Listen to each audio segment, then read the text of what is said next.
Hello, hello, hello, folks. So, I'm back. Thank you for tuning in. And get right to it. I'm just waiting for my StreamCord bot to do its business, and then we'll get right to it. So while we're waiting on that, I would encourage anybody who's tuning in today to check me out on social media. It's Dreaming_Flames on Twitter, and The Dreaming Flame is one word just about everywhere else. So if you want to check me out, that's where you'll find me. That's where I post schedules, and that's also why, as opposed to what Twitch says, I will be playing Final Fantasy VII as opposed to Final Fantasy IX as scheduled on Twitch. Because I've changed things up. And if you followed me on social media, and if you followed my Discord, you'd know that. So, move forward with that. Just give me a second.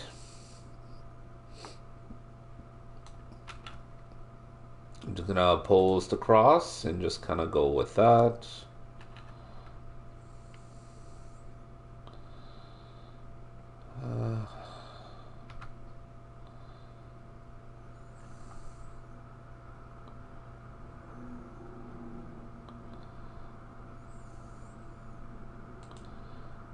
This should post automatically.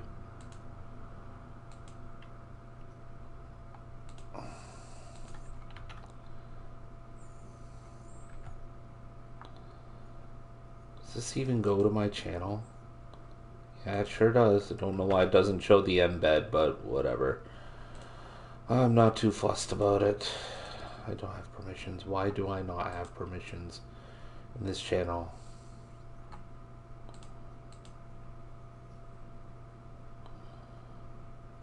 Is there a particular reason why I don't have permit?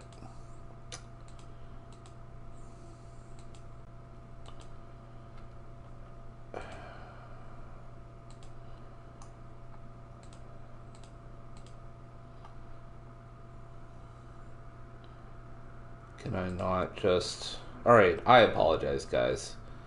Getting set up was a little bit more of a problem, I guess.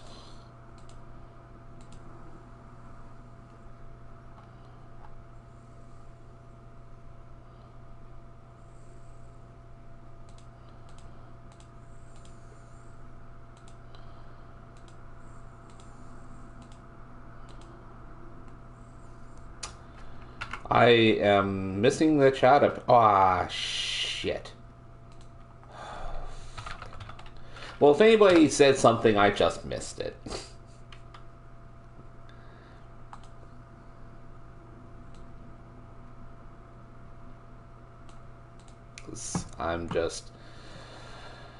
I'm doing so good today. Well, and it still recovered it. Okay, awesome. Thank you for tuning in, Starberry, and I appreciate it.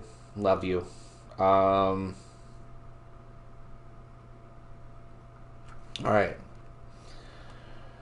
Oh, let's get on top of this, shall we? And I still don't understand why I can't post on this channel, but frankly, I don't care. Alright. It's fine. So, how is everybody doing today? Good, I hope. Out in Twitch land. Okay, there we are. Let's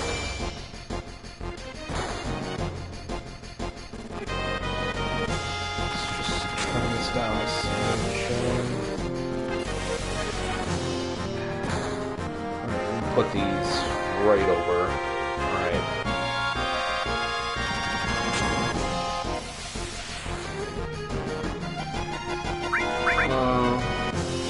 Okay, yeah, the controls are still a little bit twitchy, but that's fine.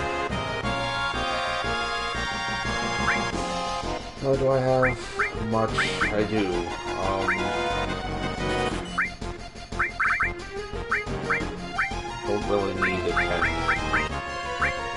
might need some of these.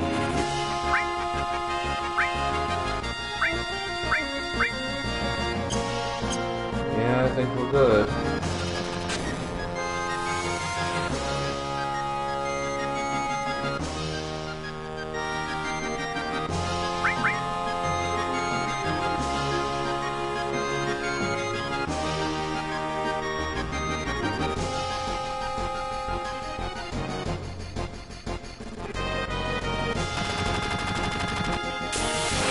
I mean, while the events are essentially the same, the impact doesn't quite hit the same in the original Final Fantasy as to what's happening here.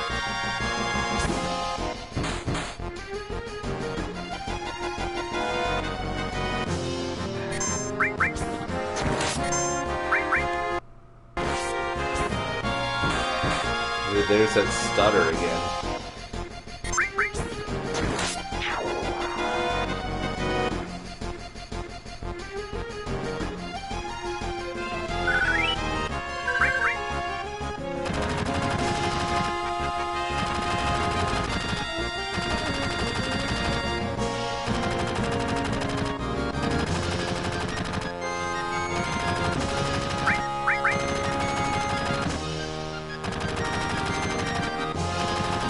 Oof, like, that's heavy, man.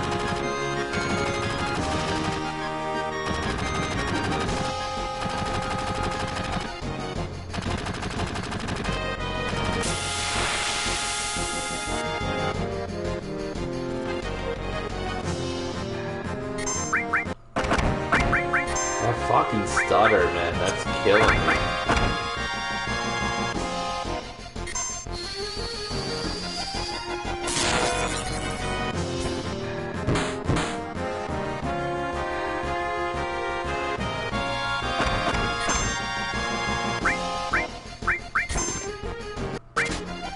Oh, it's driving me nuts.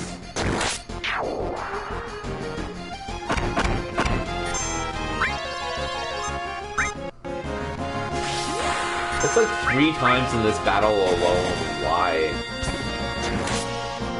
Is this what I get for installing it on like an external hard drive? Which really shouldn't be the case because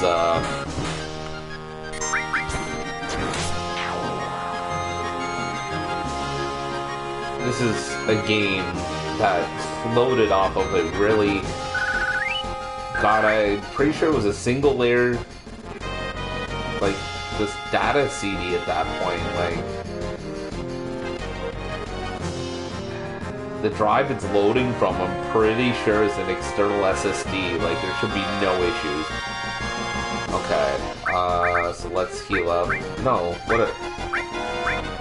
Oh, for fuck's sakes.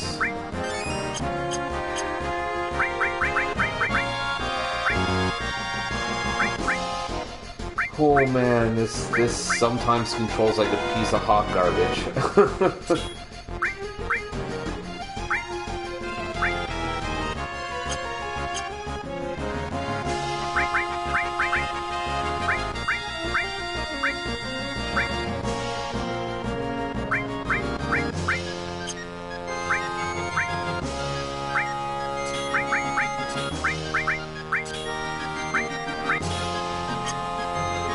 Alright. I think we are good.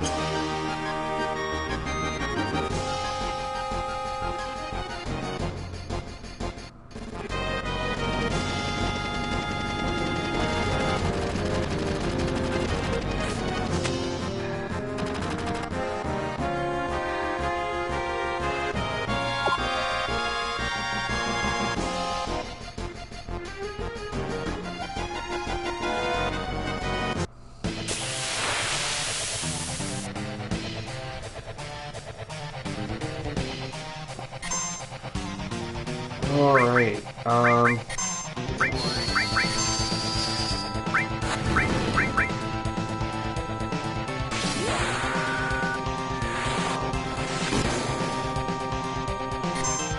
nice hit. Oh, this crap again. Alright.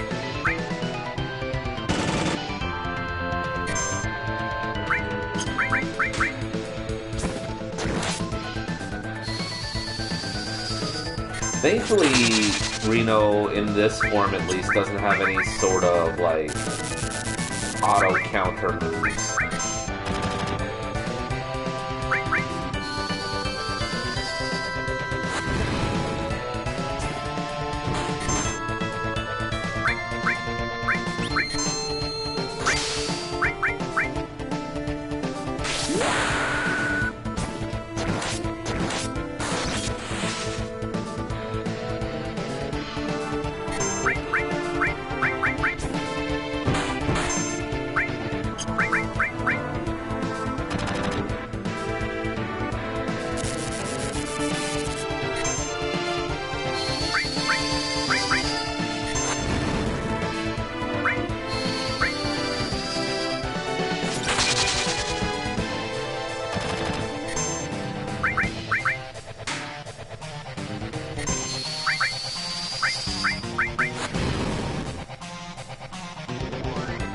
That it? Alright. Hey, thanks for showing up, Megatron. Appreciate it.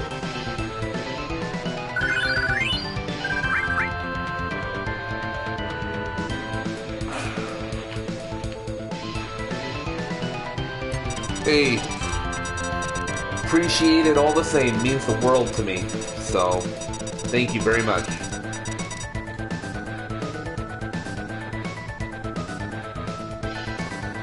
Yeah, it seems to be something a lot of people are playing right now, which is weird to me, I think, but...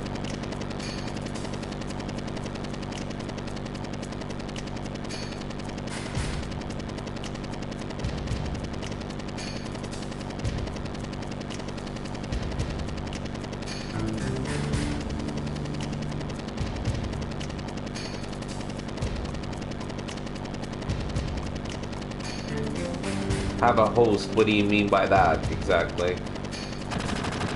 I'm not sure I understand.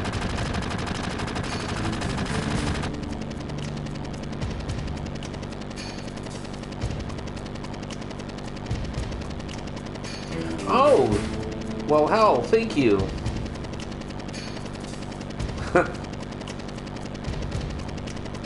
I'm very limited in my understanding of hosting, so... goodness, I really appreciate that, thank you. I have a few channels set to auto-host, but I don't think I've voluntarily done it yet. What? Oh, goodness. I'm not sure why, but I have suspicions.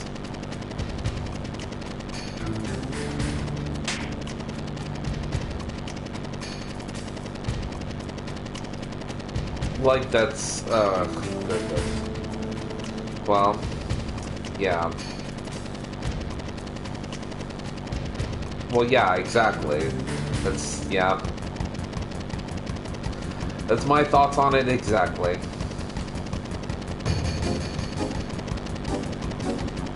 Why make money hand over fist when you make money hand over many fists? Like, I don't know, man.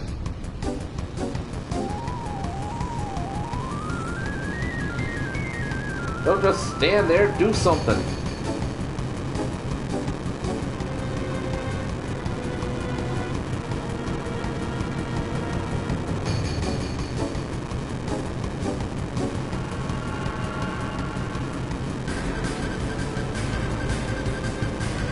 Lego.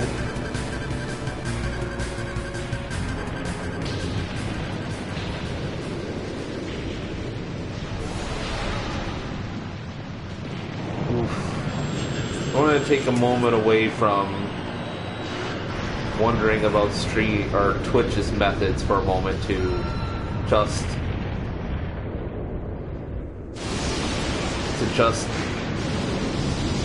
understand the absolute fucking terrifying horror that we just witnessed. Again, the impact is a lot heavier in the new Final Fantasy VII, the remake, but just the way they framed this, where they have the president looking on with the classical music in the background, like, that's just... Like, don't get me wrong, like I mentioned in the previous stream, what happened with the bombings, never condone that. You know, people ended up seriously hurt. They kind of addressed that a little bit in this game, and they addressed that a little bit in the remake. Actually, they addressed it a lot of it in the remake. But just the atrocity of this is just absolutely mind-blowing. Like, the absolute audacity of this is just like, you didn't like people blowing up your property and killing people, so you just dropped an entire section of your city to deal with them, and you weren't even successful. Like,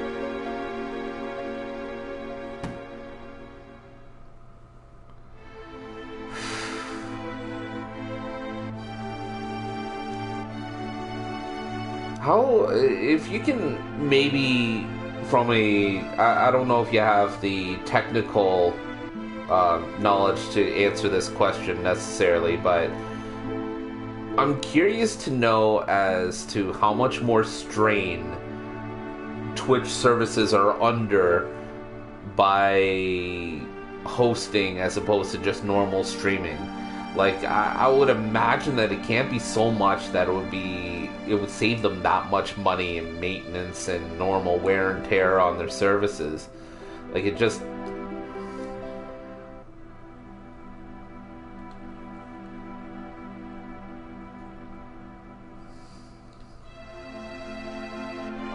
I've always understood that a service like this should have, like, a portion, like Twitch, I mean, should have a portion of capability. So basically, like, this portion is normal runtime for expected streamers or expected VODs or expected just basically content that's on Twitch. And then there's this other portion that's just like wiggle room, so to speak, for times where it fluctuates, where maybe it's more busy than usual, or something happens, or some sort of technical issue, or something along those lines. And you're thinking, well, okay, then hosting should fall well within that. But as Blizzard has, proved to me time and time again, and this is before all this drama that was happening with them currently, Blizzard just never really pre-prepared. They really prepared for their actions. They released a game for Battle.net, and Battle.net was never set up Battle.net to handle what the load of new players was going to bring, and everybody knew that. When you got a game like, say, the original Diablo or Diablo 2 or StarCraft when it first came out, you counted on the first few days, maybe a week or so, to just be hell to try and play online. And it wasn't because there was any sort of technical issues. It was literally just legitimately that there was too much of an influx of online players. So Battle.net was just out of the question. And trying to patch the game? Forget about it. Yeah, and you know what? Honestly, you say that about Twitch, but as far as Twitch prioritizing partners and affiliates and prioritizing high ad revenue members, they're far from the first to do stuff like this. YouTube's been getting away with murder on this subject for like years and years and years. And even some of their like high ad revenue partners and stuff like that, they're just changing up the monetizing because 95% of the time it works as it should.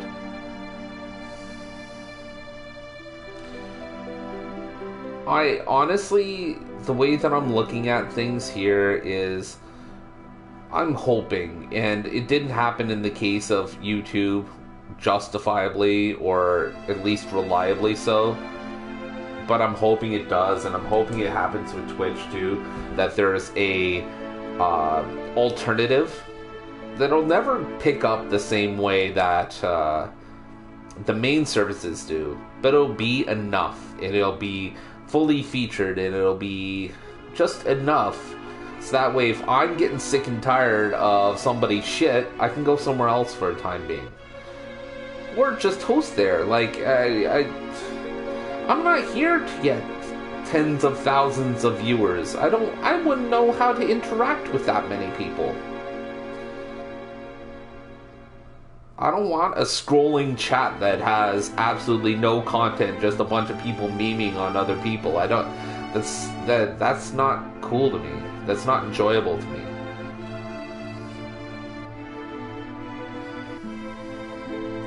If I can just get even like 10, 20 people per stream, and we're all just chatting and having a good time, like, even that might be a little bit much for me to handle, but it would be cool.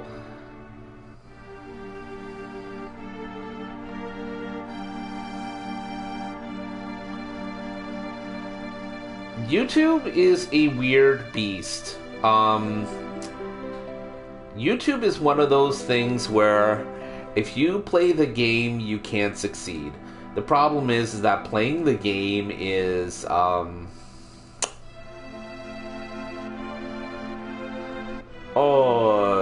it's a status quo thing, and how willing you are to play the game depends almost entirely on whether or not you're going to toe the line. Working with sponsorships, working with what you need to get to become a YouTube partner, advertising strategies, SEO, just like you really gotta push all the required buttons, so to speak.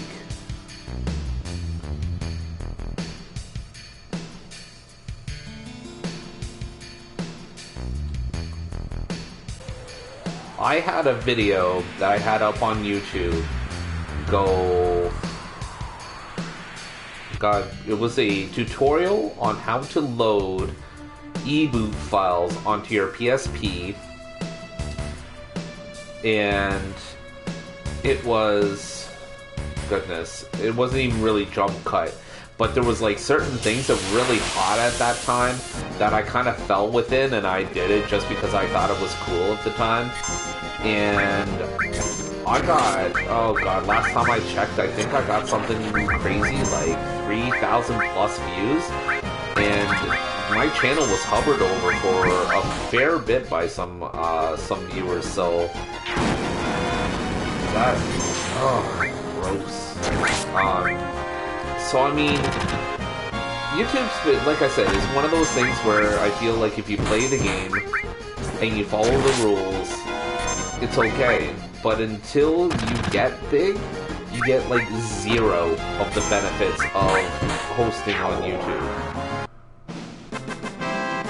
And honestly, I could sincerely care less. Again, I have zero intentions to ever be super big, because ad revenue or monetization was never meant to give you... Ooh, yeah, I knew it came back for a good reason. Monetization through YouTube, any of them, was never meant to be profitable to you, the content creator. Think of it like this, and then maybe I can explain it better this way. If you, well, I mean, okay, maybe it's not completely explainable to somebody who hasn't been through my experiences, I guess, but I think it's well known, so I'll roll with it anyways. But as a musician, I've been in several bands through my 20s and my late teens, and actually mostly in my 20s, but one of the things that's understood is that when you get to be even, like, just the moment you sign with a label, you stop making money from album sales. You stop making money from anything, basically. When you move from gigging artist to an independent artist to signed artist. Where the real money is made is through merchandise and through touring. Or doing gigs, in the case of the bands that I've been with. And it's kind of always been that way. It's kind of one of the understood things that if you go big and you want to make a lot of money, you sell merchandise and you sell concert tickets, basically. Well, let's say first.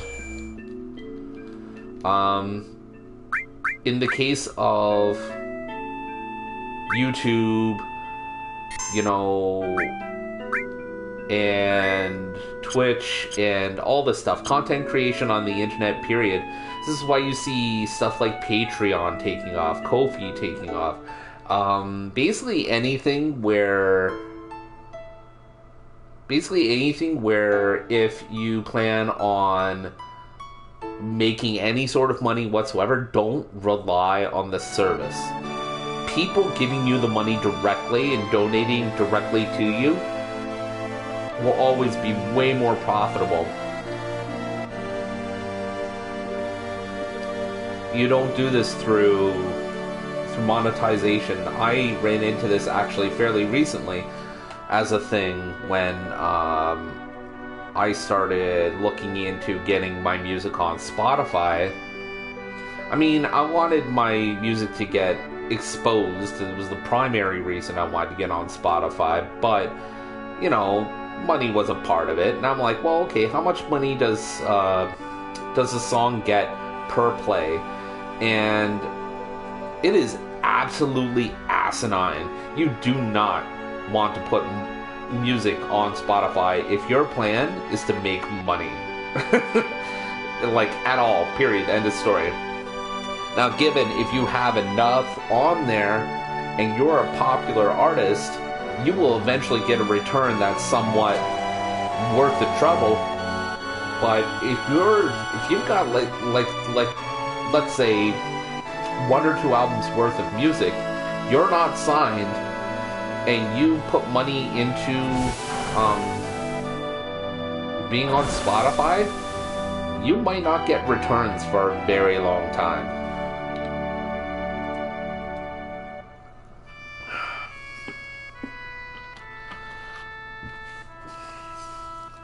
But that's why I have some of the stuff set up the way that I do.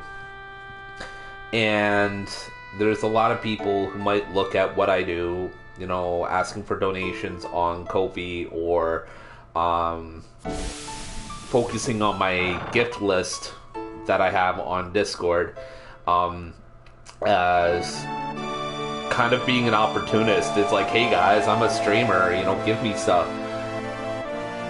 As, you know, at this point, I'm not sure if I really care, because if people see me as being dishonest or opportunist, because at the end of the day, I've been very honest about this stuff. All the stuff that I have on my gift list are things mostly, actually, no, I'm pretty sure it's like 100% stuff that would either make me better as a streamer or make the streams better itself. Another thing is that I want to be able to do this more sufficiently. I've never wanted to make like big checks or something like that, But if I could do this and provide for my family, that would be amazing. If I'm being totally and completely honest, if I could stop what I'm doing and do this full time, that would be amazing. I would love to do that. Unfortunately, the world is not really set up for me to do this. Yeah, like, even if I could just pay my bills with this, forget making profit. If I myself, between everything that I do here, so music, content creation, let's say content creation, like videos, streams, all of my graphics work, stuff like that, if I could just pay the bills, that would be so fulfilling for me. Like, that would, yeah, I mean, that's fair, I mean, I'm not even making anything at all from this. The most I think I've made in recent months, no, nothing at all. I've made probably a total of about $50 from this, and that's like small time stuff over the spread of like several years.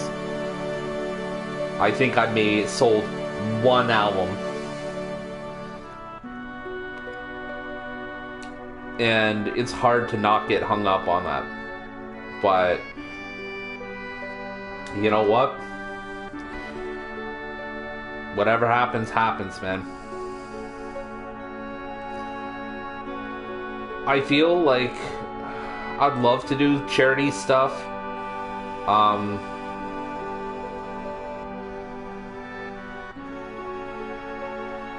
I would love to do any sort of charity stuff whatsoever, and even do giveaways and what have you. I've actually tried to host giveaways myself.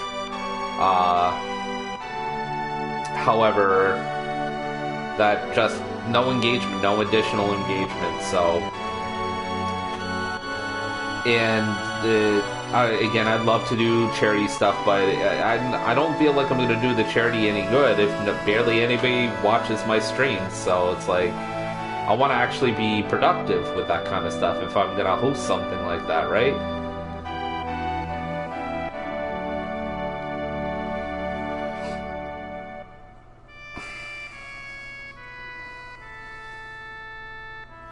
That's what I'm starting to do. I'm starting to spread my network, get engaged with other channels, other people, so on and so forth. Yeah, no, definitely. Like I just said, I mean, I've been trying to kind of put more lines in the water, put more effort towards building a community outside of myself. And hopefully that'll help. I've been trying to do the organic thing and try and draw based on the merit of my character and what I do, and that's just not worked. As much as I hate it, it's never going to work with the way the system is.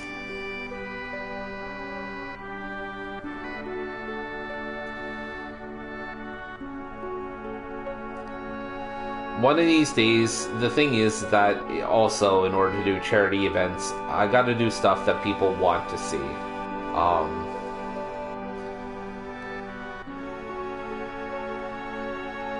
And I don't know if I have the time and the energy, especially after next month when I go back to my...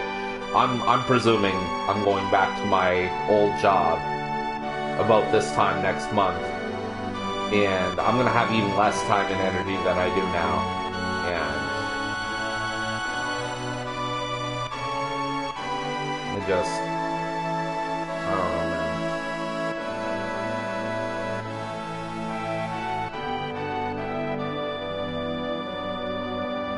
I'm actually kind of glad I got to talk about this, because this section probably would have been a little heavy for me.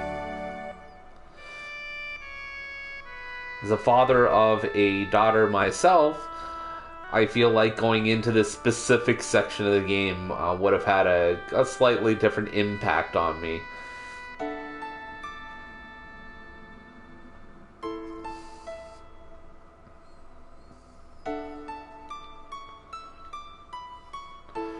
it's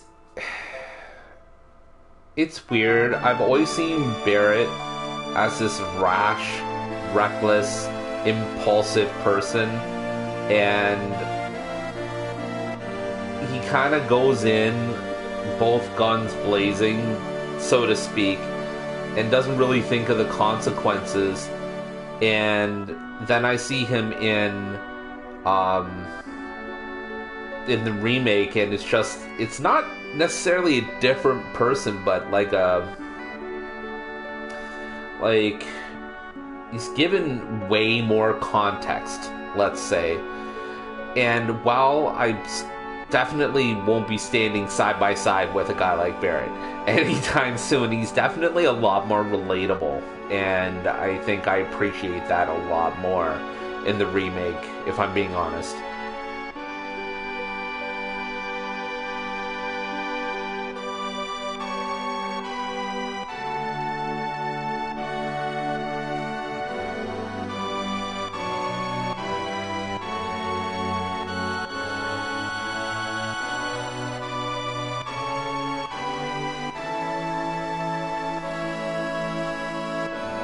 This is the part that's gonna get me. I'm already getting goosebumps. Like, I know what's coming, and it's gonna get me. It's gonna get me.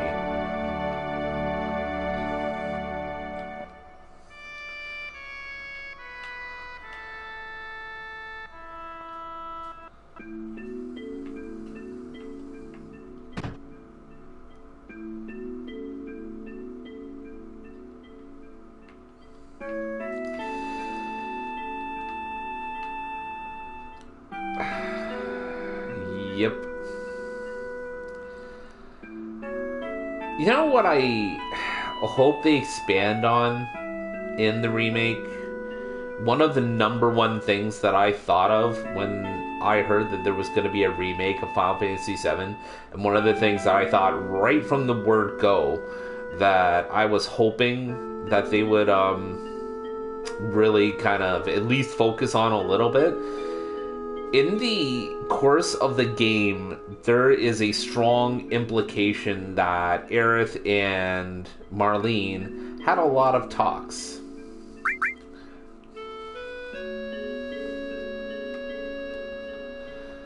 And we never find out really what those talks were about.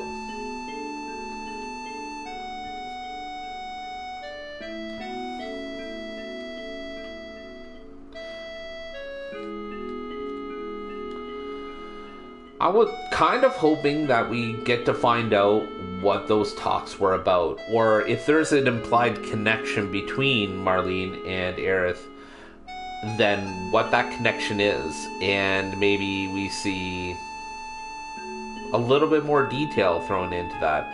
So it's very clear that in the remake, Aerith and Sephiroth both let on, or they both know way more than they're letting on, and there's remake reasons for that, and I won't spoil it too much here on stream, but maybe in the next one we'll see Marlene maybe having a little bit more insight as well. I had theories going when I first played through this game, and when I was doing my creative writing kicks and theorizing for this game and what have you, that I thought that there was like a slight bit of maybe like a half-blood kind of thing going on with Marlene, and maybe that's what the connection was. Because you see at the ending for this game, we rewind back to, or not rewind, we go back to Calm and we see Marlene in the window looking at the live stream, and it's just like, and doesn't she, I think she says something too, I can't recall what she says, but she says something, and it's just like, it was like one of those hanging things that they've never really dealt with. Even through the compilation, they've never really talked about it, and it bothers me so much.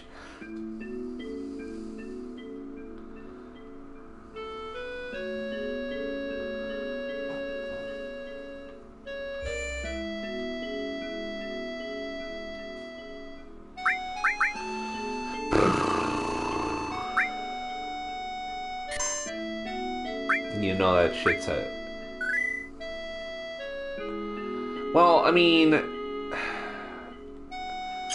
OG Final Fantasy VII had a tumultuous development cycle, to say the least.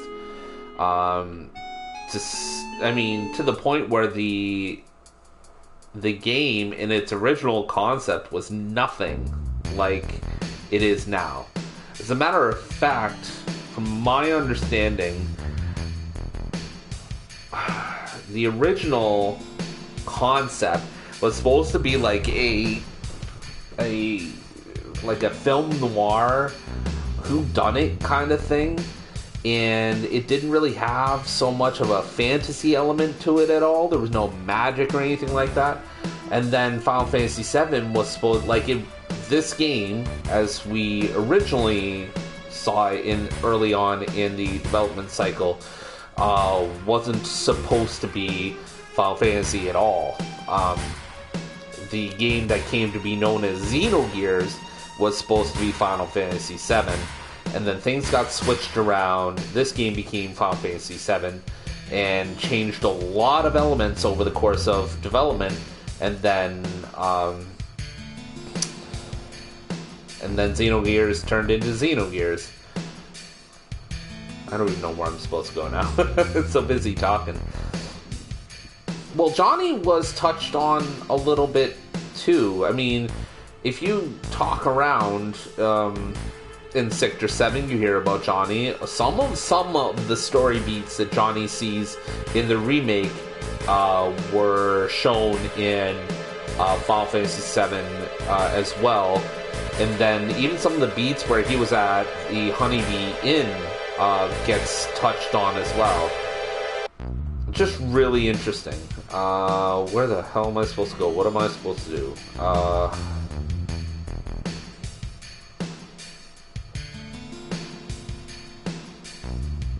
Yeah, well, the whole idea was to flesh Final Fantasy VII out, because it had almost become a meme after a certain point that... Yeah, yeah. You and me share some similar feelings on that one, I see.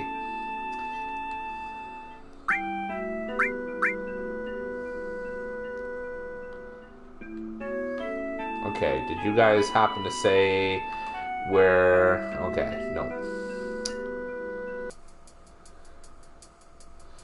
But, yeah, so, I mean... Okay, so that just goes right out to the border. Oh,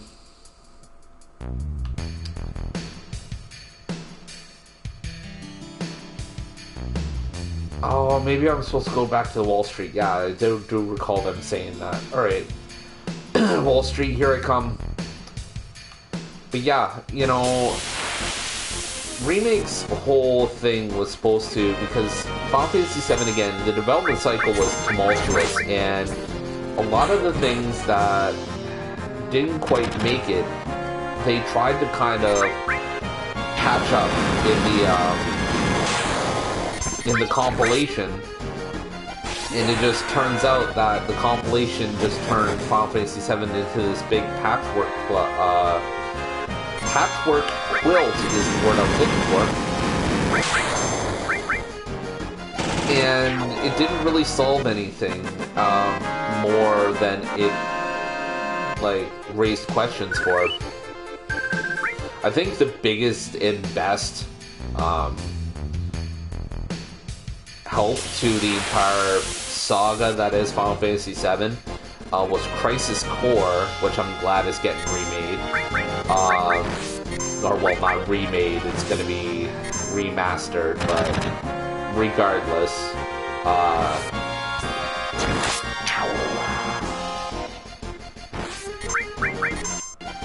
shit, that wasn't the one I wanted to pick, but anyway,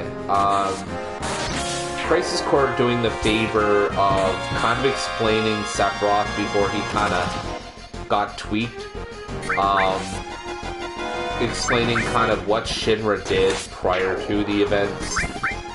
It actually explained a lot. There's Before Crisis too, but not a lot of people got exposure to Before Crisis. I mean, even people in Japan don't really have the exposure needed for Crisis or Before Crisis because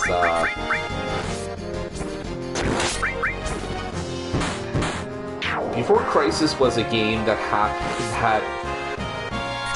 that was sold in episodes for a very specific phone model for one particular Japanese provider. It was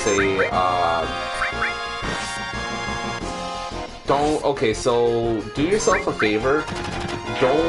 So I'll tell you how, if you want to do expanded Final Fantasy VII content, here's what I'll tell you what you need to do. You've already played OG Final Fantasy VII, so that's good. Shit, did I just go backwards? Yeah, I did. Wait, no I didn't. Damn it.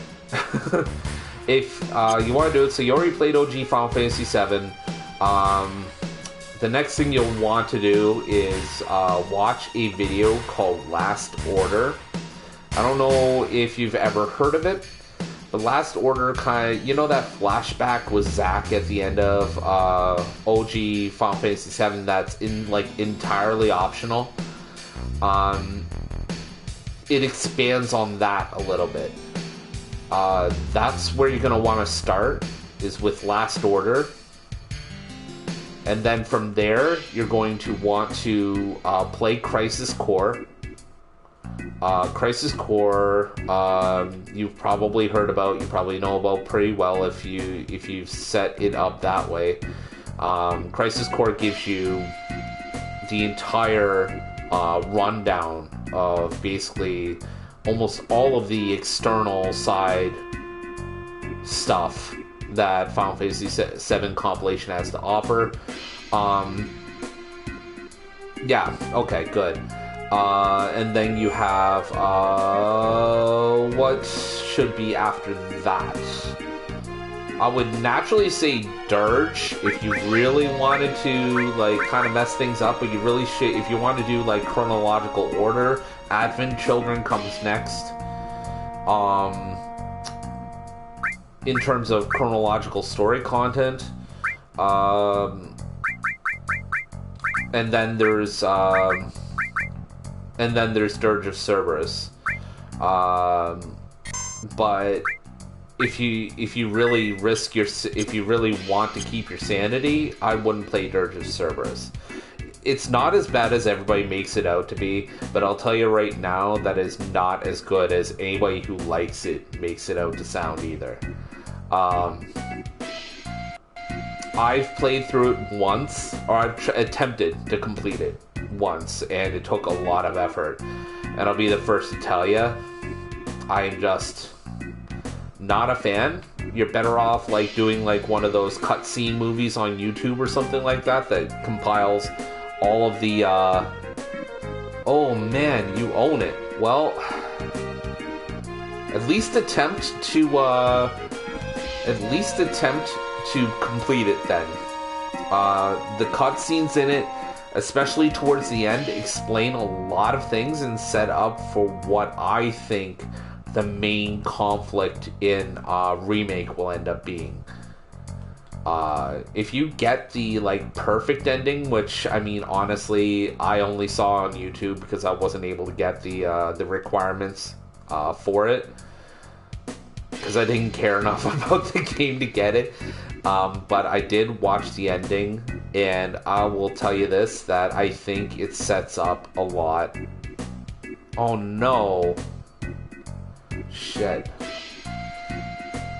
That's rough, man. I'll be honest with you. If I didn't, if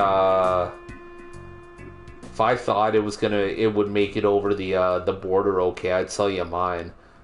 I have a PS2 sitting here. It's a slim PS2, and it's been collecting dust for God knows how long. I will eventually play games on it once I get an external capture card or something. Okay, that's fair. I've done plenty of disc motor and disc lens replacements over the course of my life, so I know what you mean. I enjoy some of this graffiti here, like, okay, this one you can do whatever avarice or averl is there, but you can get that with maybe like a really long extended ladder or something like that. But even if you're climbing up this wire, how the hell did you paint No Mercy over there?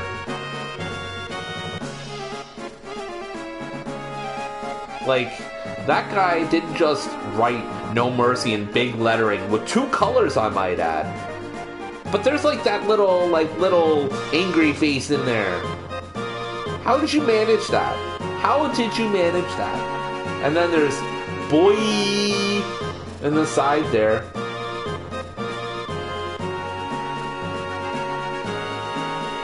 Like, wait, okay.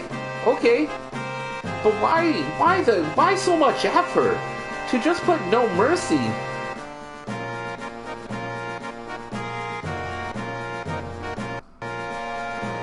Oh no, I forgot about this. Yeah, you know what, you're right. I've known a couple, and they're stubborn if nothing else. I don't like this section. Let me just be very clear about this, that if I end up tripping on something here, oh, there's tells. There's tells in this. But because, oh god, okay. So with the swing thing, there are tells. I did figure that out.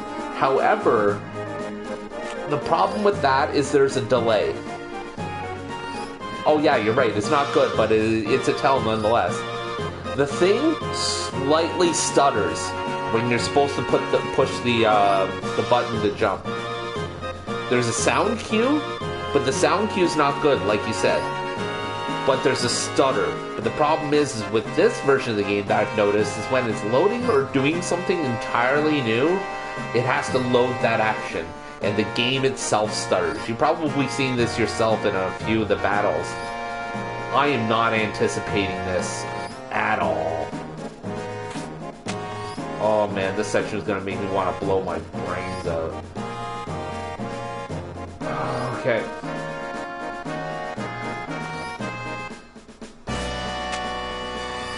I can't put a battery in there. I don't have a battery yet.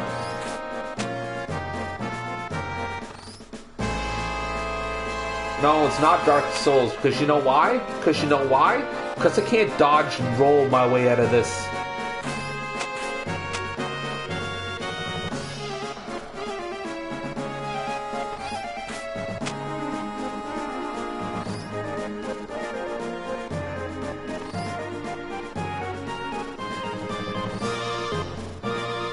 Oh my god.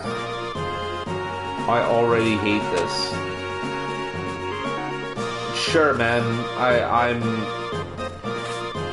I've not been having a super awesome day today, so I really don't want to look up the oh, for fuck's sake, I gotta go back, of course. I really didn't want to look it up. I think when I first played this game, I had to look that up too. God, do you remember Game FAQs? There's a site. That was a site that existed.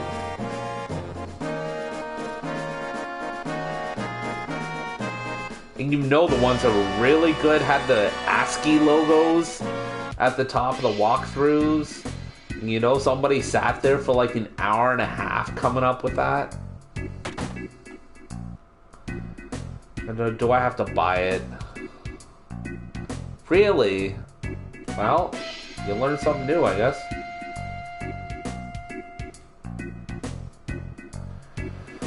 Okay.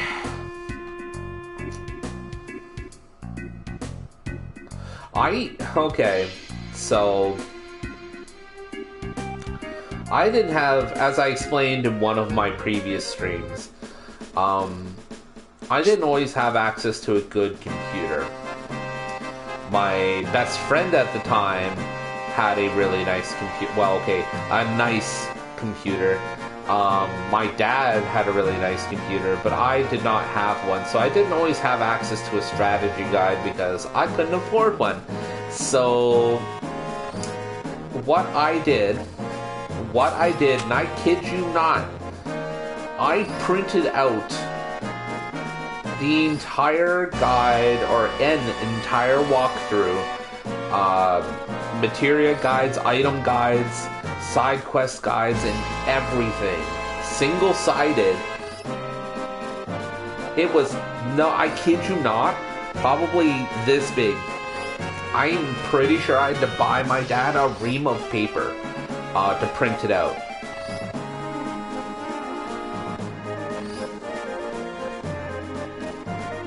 Yeah, right? Good God. Okay, plug it in, do it! Yes. Oh God, it did stutter! It just changed the background, man!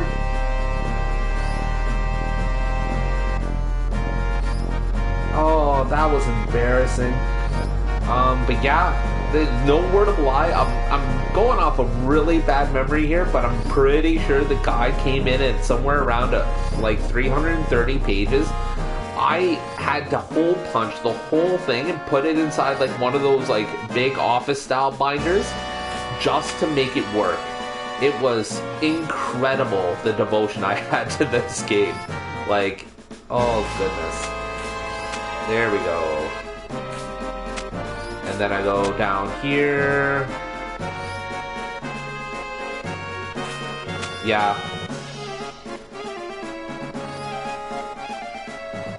Make that go up.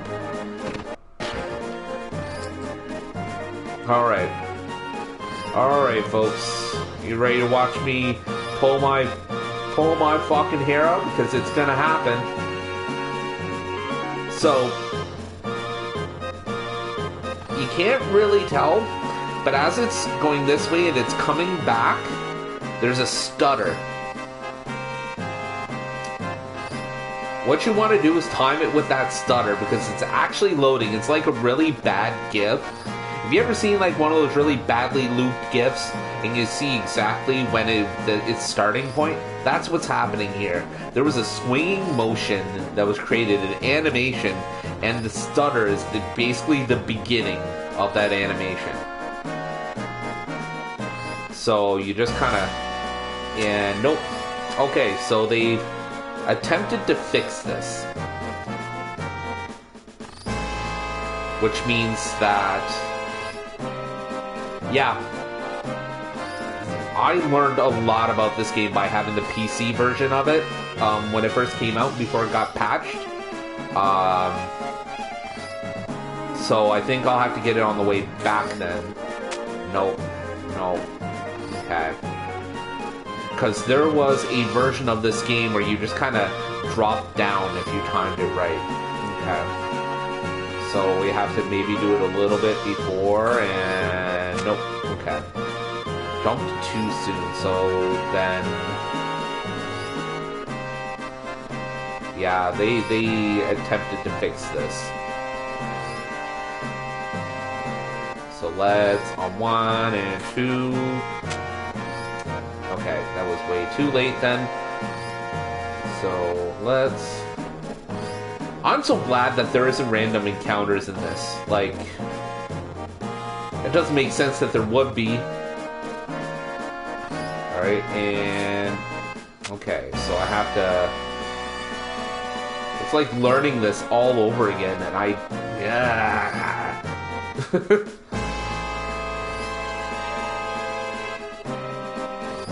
It's like... Okay, so let's try the bit... There... Oh, wow! Did you see that? Did you see that? So they did fix it to go with the audio cue, and that stutter. Did you see that? That was like almost a full second of just nothing. Oh my god. That was disgusting. Actual, visible disgust. Wow. Why is there so much stutter in this game? Like, it just blows my mind. Can I get down there? Yeah, there it goes. So go over here and down this.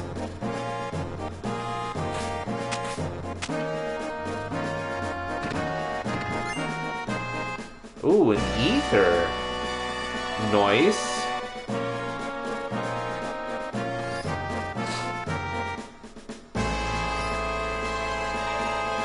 Do I just do nothing? Okay. Dance, dance, dance. Dance, dance, dance. Bye.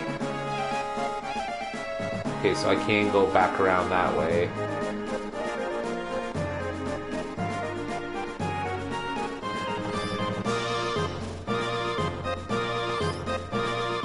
Alright, I get to do it again. All for an ether.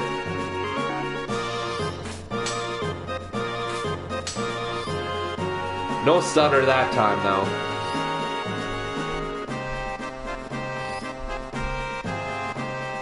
Once you nail it, it's easy peasy. Oh, look at that Mr. Saturns. Oh my goodness. I hope you made those, because those are as cute as hell.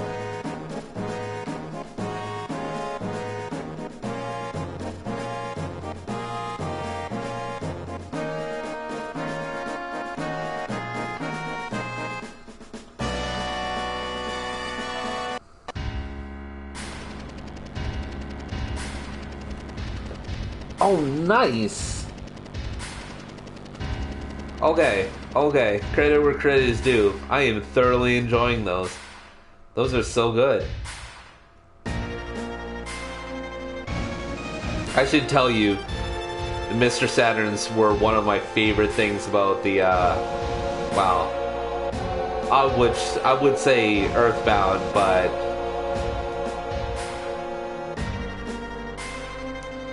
I don't feel right calling it Earthbound, having played all of them.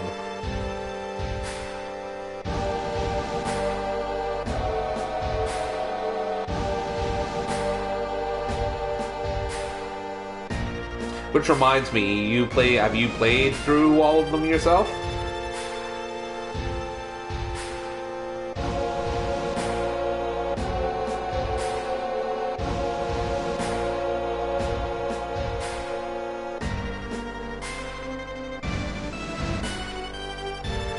Oh, I get to choose now.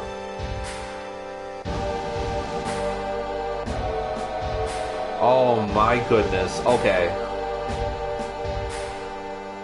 I will tell you right now, I will literally watch every moment of you playing Mother 3 for the first time.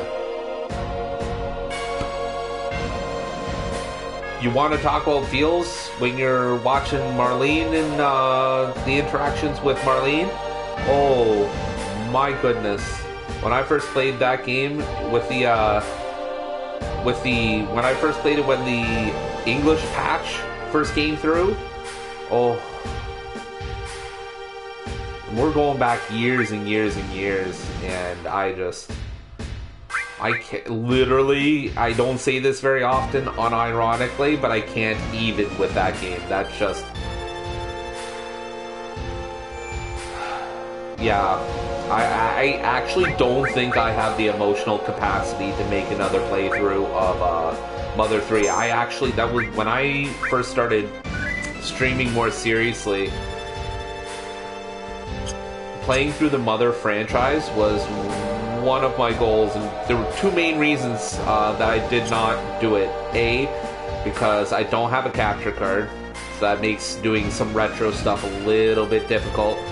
But also because like I said, I don't think I have the emotional capacity to play through Mother 3 as it stands right now.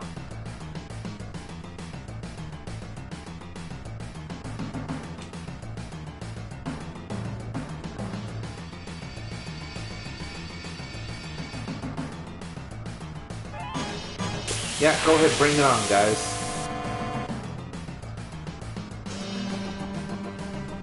Like, you're frontline soldiers. You're meant to slow us down. That's all you're meant to do. Don't think you're gonna take us down.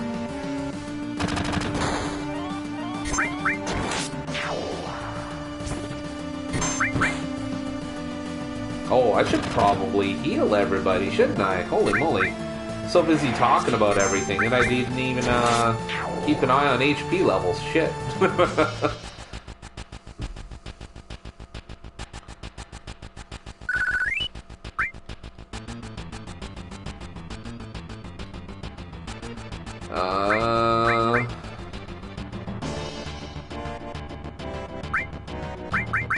Just use potions for that. That's high enough. There's a shop down here too, if I'm not mistaken. I don't know what you think you're doing, Cat, but certainly not getting on my lap, that's for sure. Nope.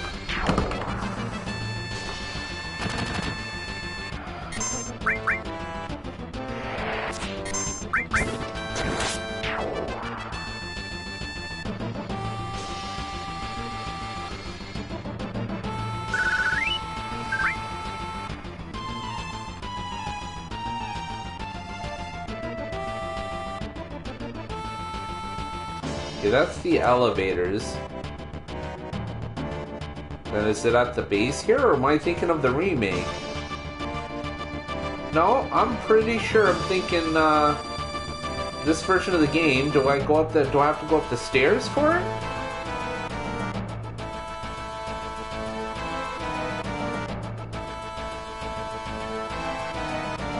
Yeah, there it is.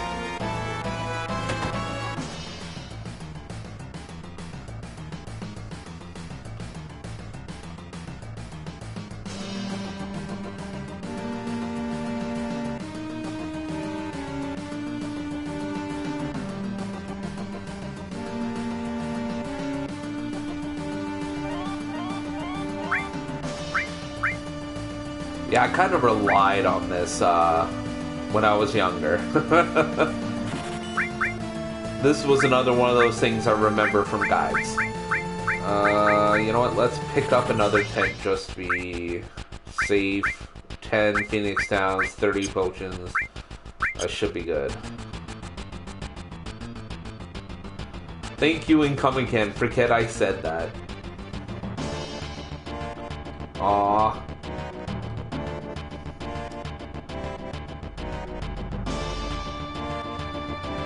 Well, that's alright. I'll be coming back for this. And I can even... You know what? Let's see if they've left this in. Will they let me watch this? This completely irrelevant, completely unnecessary video about Shinra Motor Mobiles, which is just their, like, vehicle division. It's absolutely hilarious. I came upon this by mistake the first time.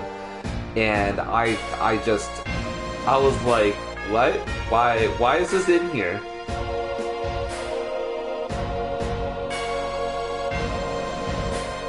Even now, understanding what the whole purpose of this was, it is so funny. It just reeks of 1997 CG, like...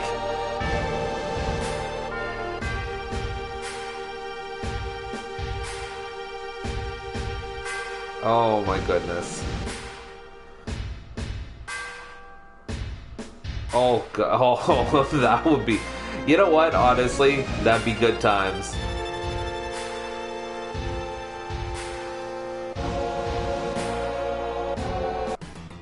And then we're back to our regularly scheduled hostile takeover.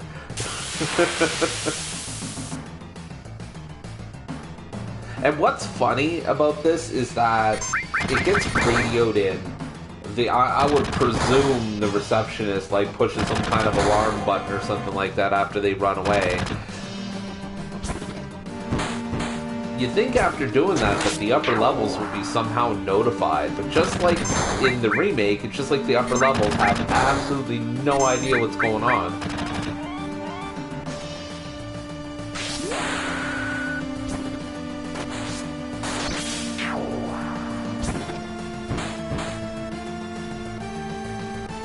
It's like the embodiment of confidence.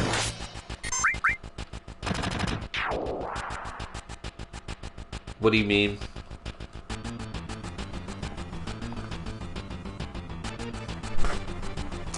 Oh, stupid cat.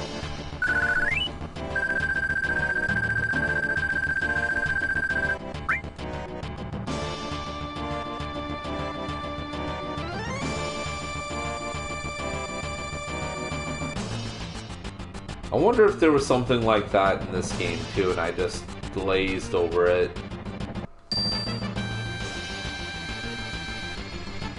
Yeah. Alright, and on to the elevator we go. But, oh, there we go.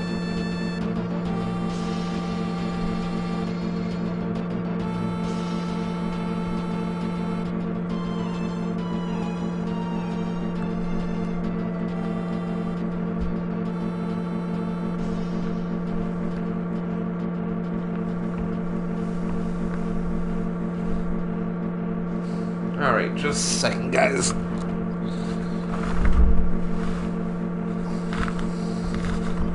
My cat's pulling a dumb.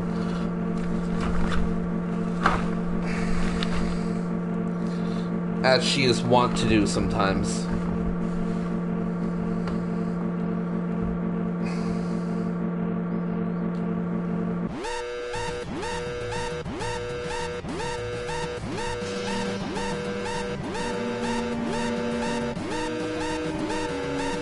Up until you get to the, oh, what is it, the 61st floor, I think?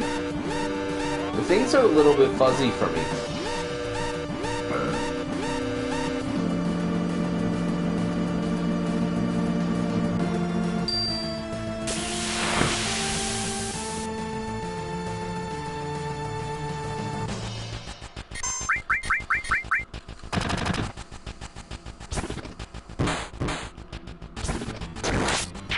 Also, you'd think that, like, Shinra operates a hell of a lot more like a private military as opposed to, say, like in this case, you'd think there'd be, like, just, like, security agents and not, like, soldiers carrying AKs. Like, it doesn't seem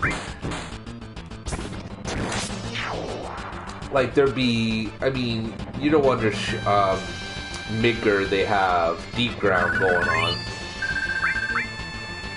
And so they know how to hide stuff.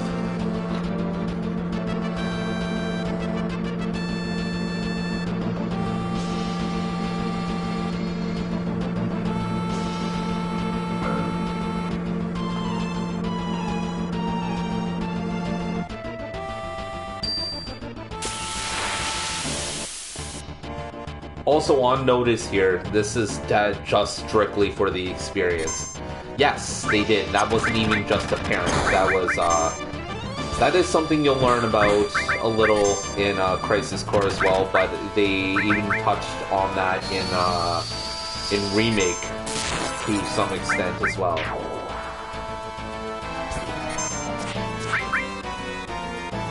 But you'll get a big taste of that in Crisis Core when you get to playing that.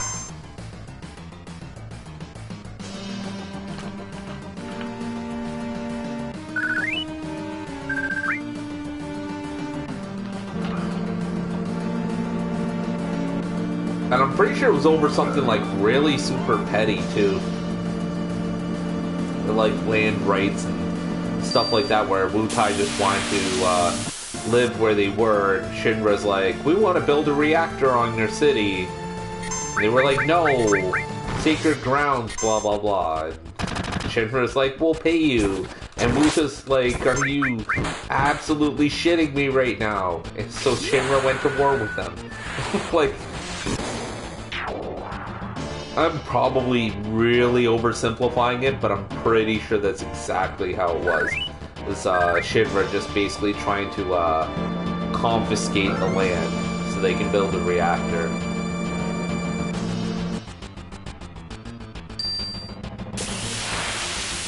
Gonna throw something good at me? Yeah, there we go.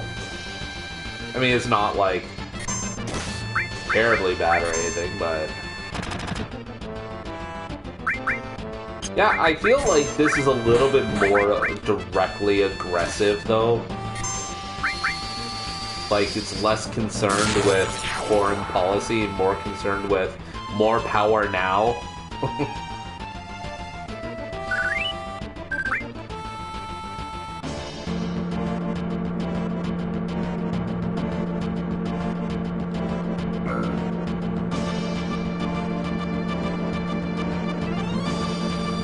We almost there.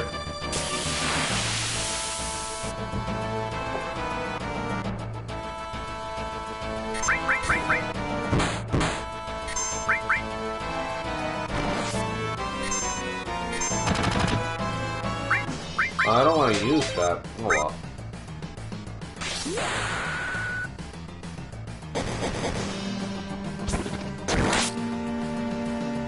I feel like it's just in this kind of stuff. It's like it's a little less public. I guess is the word that I want to use. So it seems like for a megalomaniacal kind of energy exchange, if you will, you'd think that they would be a little less transparent. Shinra's got a lot of just fuck you, I'll do what I want energy, as opposed to this, we don't want the public knowing because it'll cause a panic kind of stuff going on. Though they do a lot of like shady stuff and hide it, aka the Turks and what have you. But a lot of their foreign policy really just seems to align with right.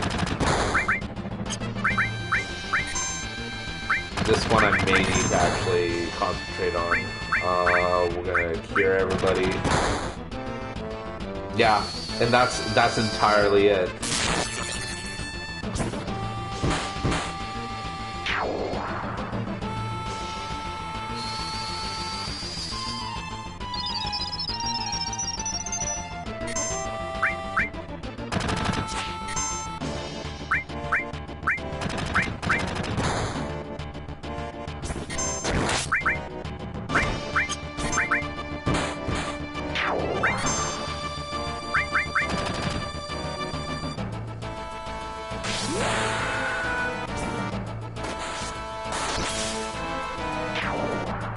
Come on. Here we go. Dropping 3 guys on me like this out of the blue is kind of unfair, but I'll take it.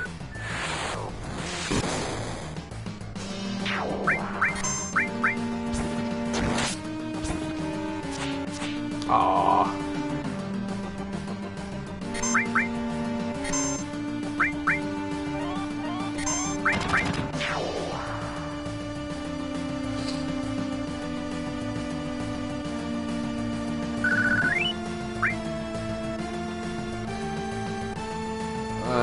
What's this? Key card 60, there we go. Let's see if there's anything we can get for going elsewhere. No. Didn't realize that was an option. So anxious to get through the elevators. I'll just see if there's anything else that can be had up here. And it does not look like it, so... Ding! Oh, this elevator. Oh, this elevator gives me, like, some serious PTSD.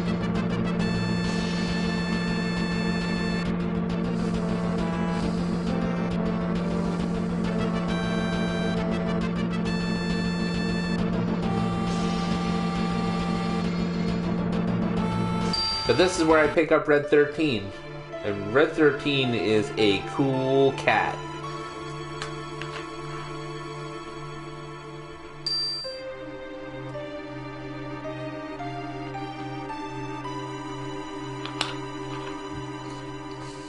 That is true. You don't see, I knew that, but I didn't think it would be that thorough. Like, I thought there'd be, in my mind, I would be thinking that there'd be way more. The hell are those? I mean, I'm pretty sure those are soldiers, but those don't look like the soldier models.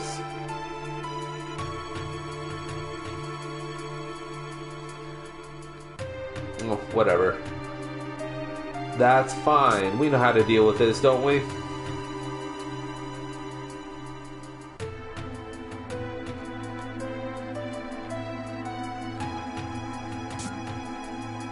Do. Okay, I'm gonna do this. Okay. This was another thing that was super frustrating to me because low resolution stuff, it sucks.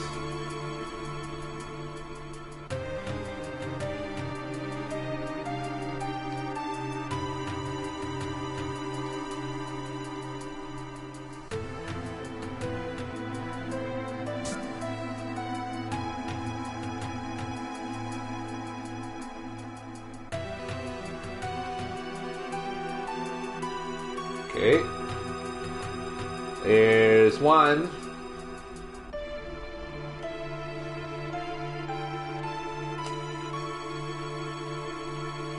Okay.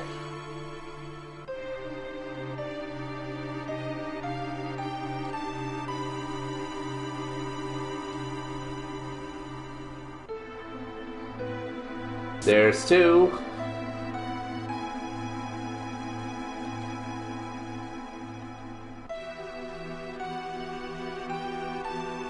And there's three. Well, that was easier than I thought it would be.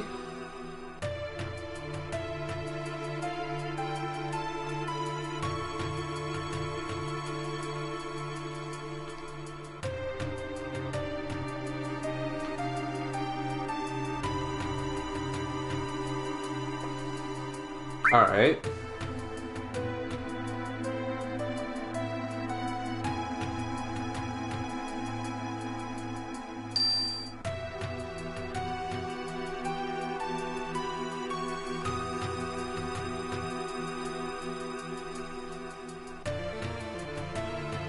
Okay.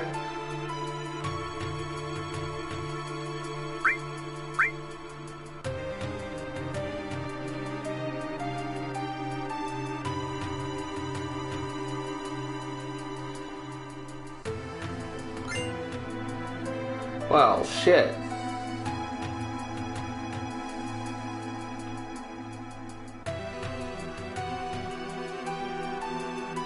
I like how even this stuff, like some of these NPCs were directly referenced in the remake. I'm pretty sure that guy around the tree there was referenced.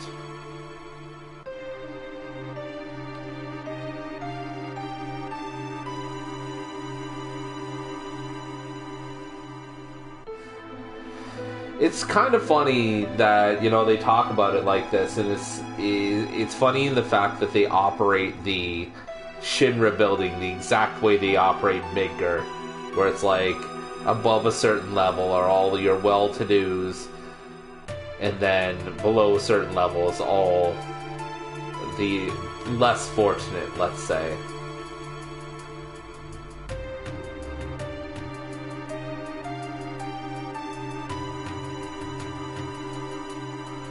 Alright, this is the one where things get a little hairy. Now, if I remember this one...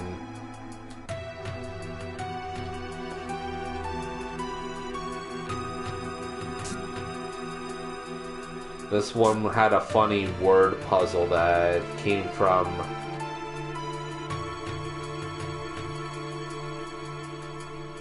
that had a... using those books or something like that, you had to solve a puzzle.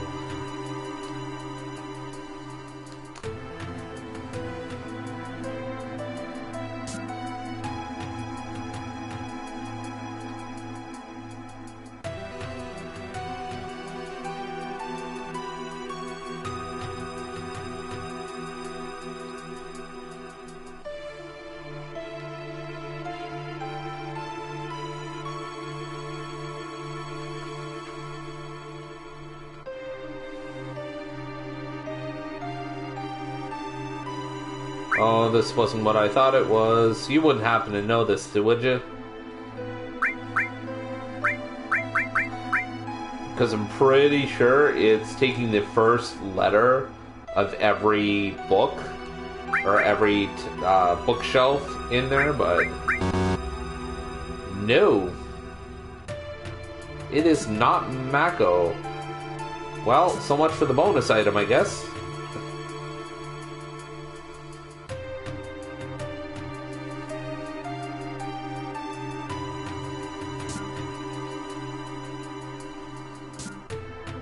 Was it? Really? Huh.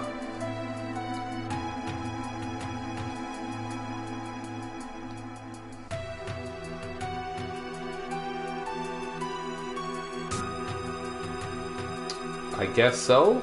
Maybe it changes from version to version?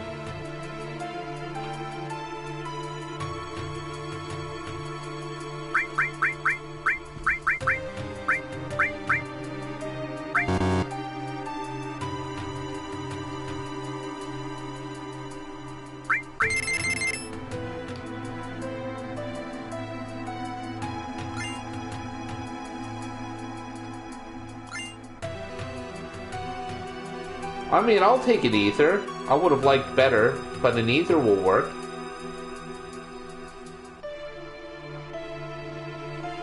What version did you play? Was it this the Steam version or the off of a console like this?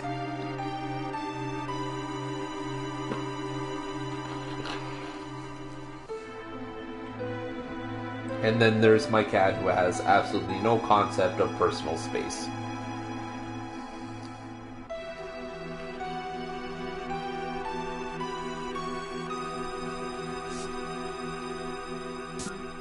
Well, that was easy.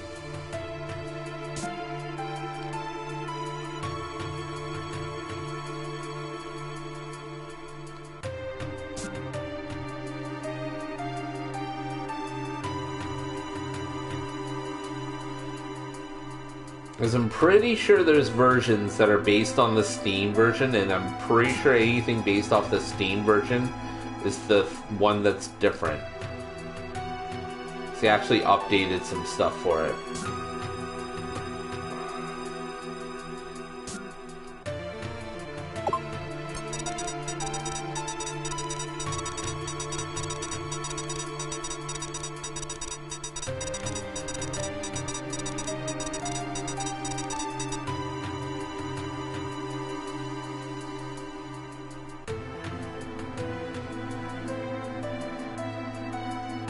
Okay.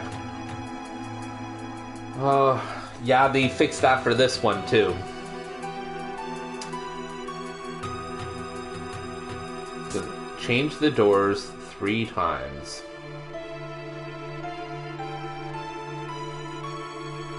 Let's, do a perusal here.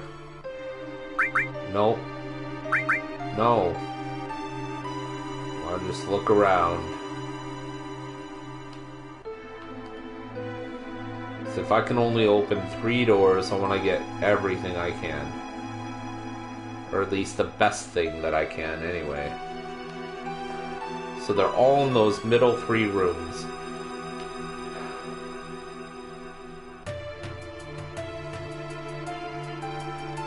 I'm only allowed to open 3 doors. I would imagine then this is a matter of which one's best. Let's see here, so... Shinra building floor 63 puzzle. Yeah, let's do that. Okay, so there apparently is a way to get all the items. Yeah, this is one of those things that I'm gonna not take my chance with here. Ooh, and it's worth it too. There's a second all here, and there's an elemental materia as well, by the looks of things. I'm sorry, so 4 slots, an all materia, and a star pendant.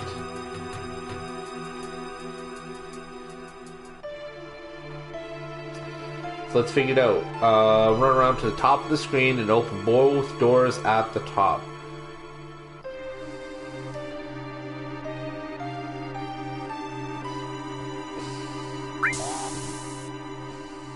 Okay.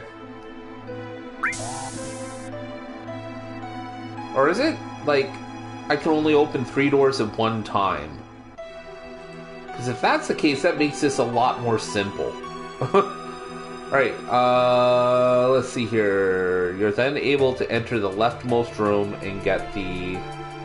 No, I'm not. Run around to the top of the screen and open both doors at the top, seeing the screenshot from the gallery below. Okay. Oh, I already opened the wrong one. Stupid. Can I go down to this computer and reset? I really hope I can.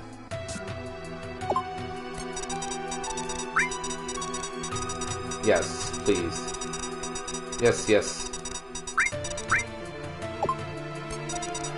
I don't wanna... Oh, man. Alright, fine.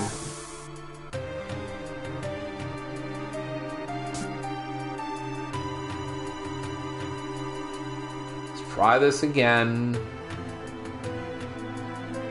Just don't want to lose anything, you know?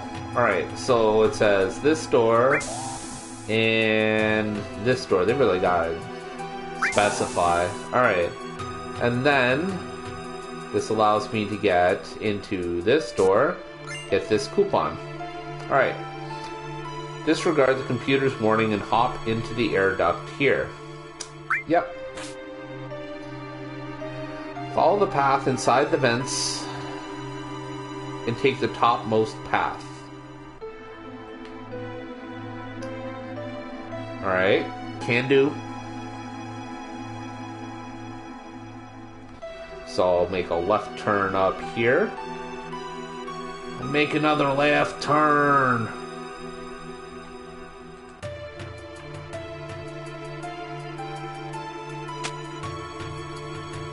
Alright, that gets me this coupon.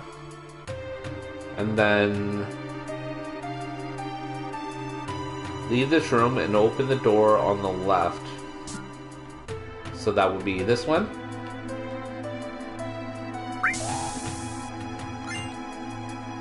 And that's all 3. Return to the vent and crawl back to the computer room. Alright, I can do that. Well, that was easy peasy.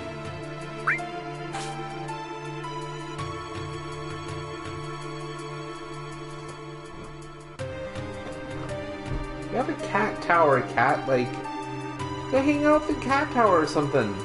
Please. Coupon change, please. Yeah. Yeah. Do it. Yeah, boy. Alright. Now the floor slot should be pretty self-explanatory. Yeah. Materia growth should be pretty good on it, if I'm not mistaken. Star Pendant protects against poison, doesn't really give me any stat boosts. Alright. Oh, Barrett's got Fury. Nice. Did not notice.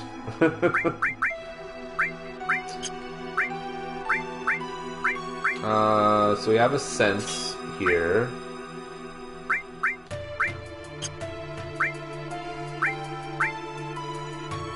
Let's go with lightning all because, honestly, I find myself wanting to use bolt here more than any other spell, really. Alright. Are we done here? Like, I don't need a key card to get into 64?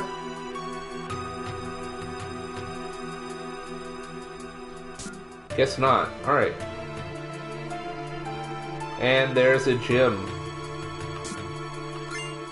Hey, sweet.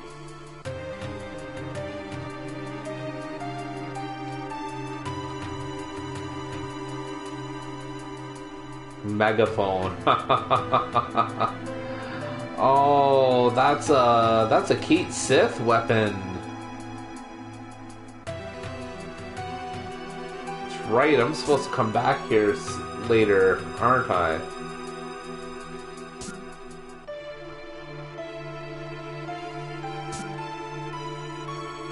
Yeah, let's get some rest and then save.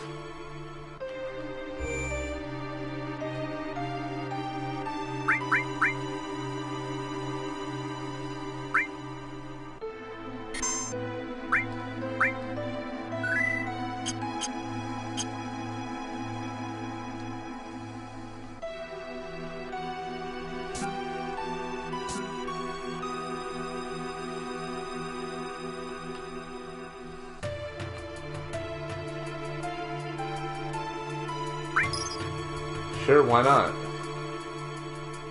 Oh, son of a bitch.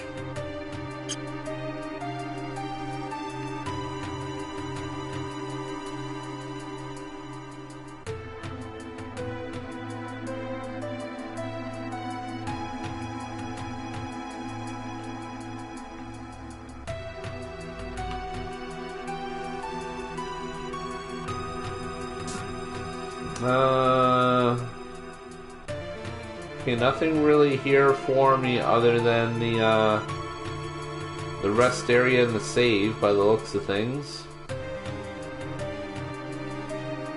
Ooh, a chest. Oh, this may be another one that I need to... Okay, so there's encounters here, and on top of that, a puzzle that I know I struggle with.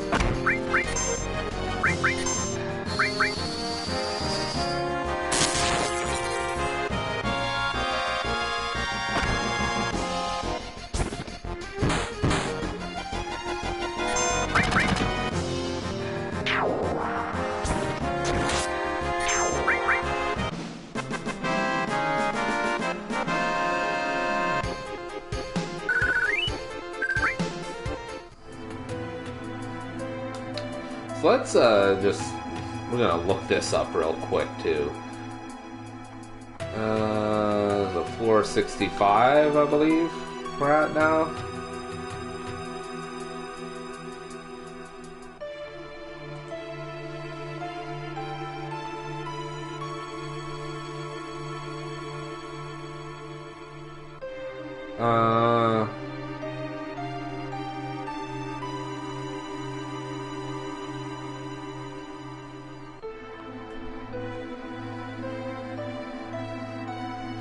Okay, so this one, these chests are not really anything special. It's just find the one that's open, replace the Midgar parts. So those chests are all related to this puzzle.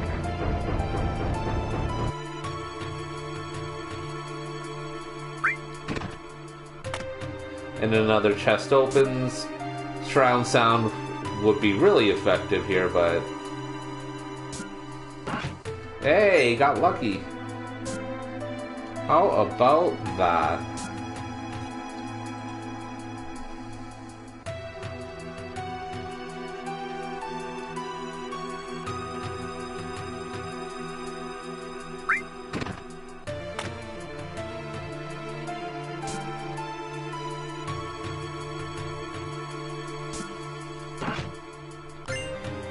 Get the hell out of here.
I installed that part yet.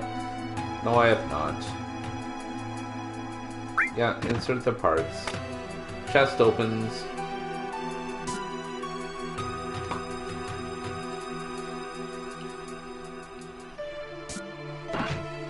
Yeah.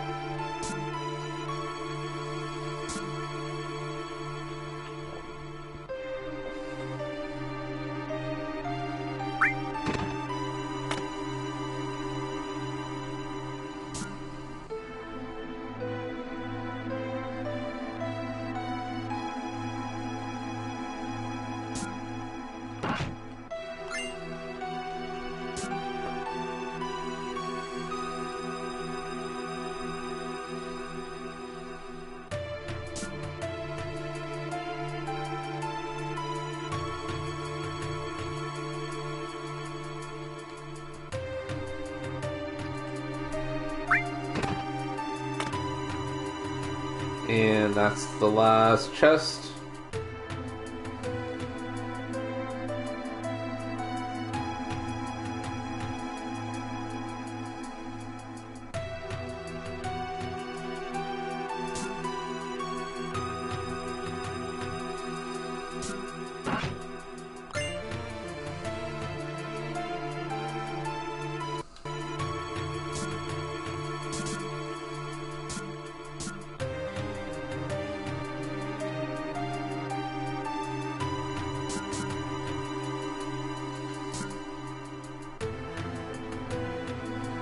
Okay.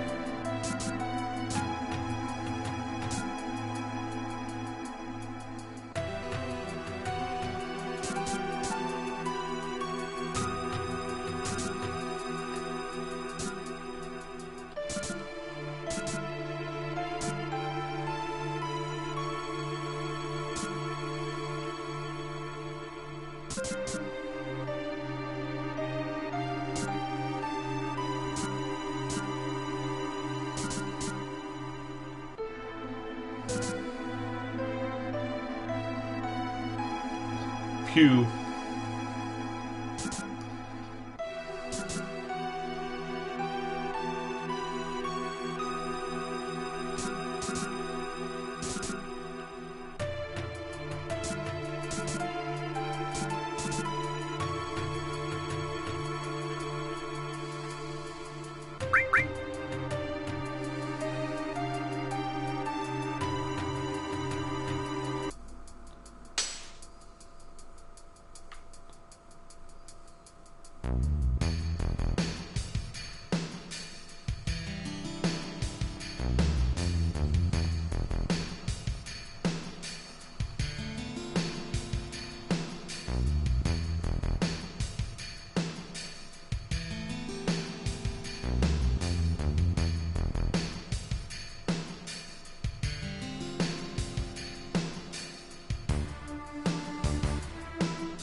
Oh man! Oh, Palmer, you delightful idiot.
Just so matter-of-factly about it. It's just like, yeah, so, in order to try and take out Avalanche, we ended up losing out on about 10 billion gil.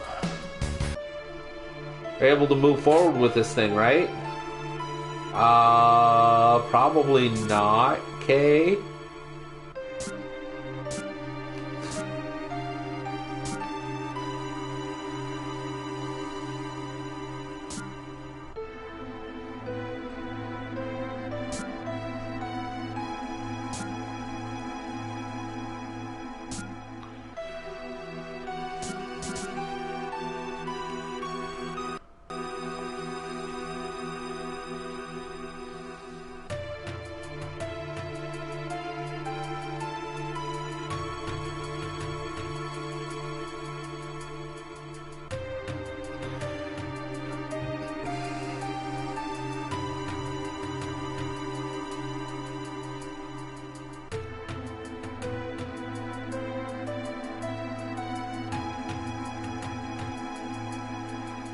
Oof.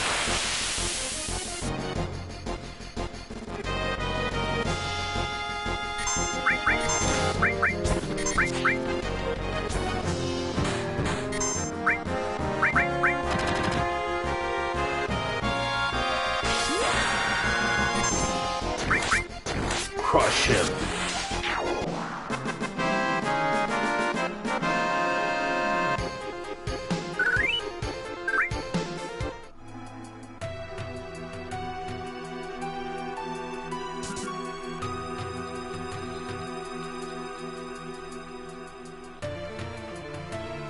All right.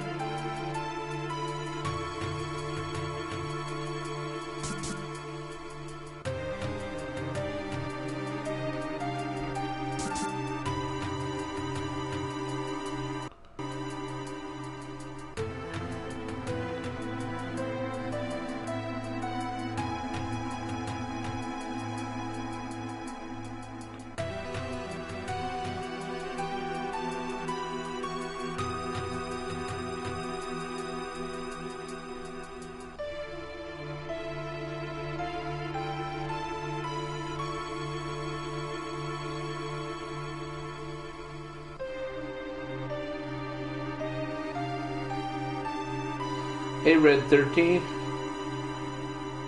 What's good? Can I help you save Aerith? Thwarting your plans?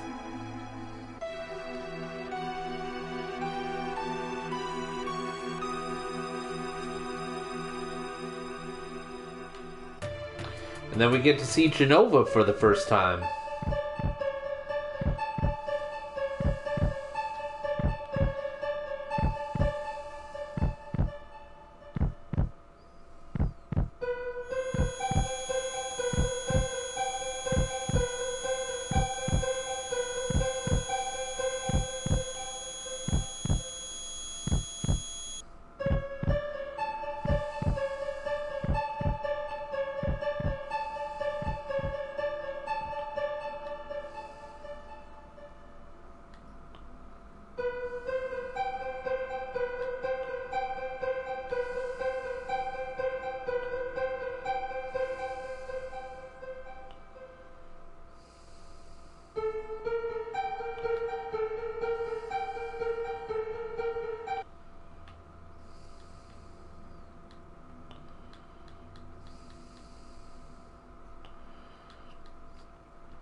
It's hard to keep this in the frame of the original Final Fantasy VII.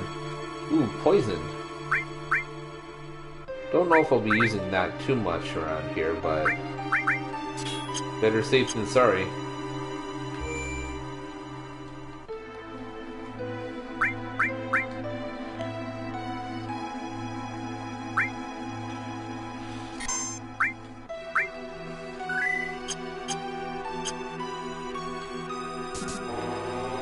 I think we'll be able to get to the escape from Shinra at this point, before we have to cut off for the day.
I don't understand that, but that's fine.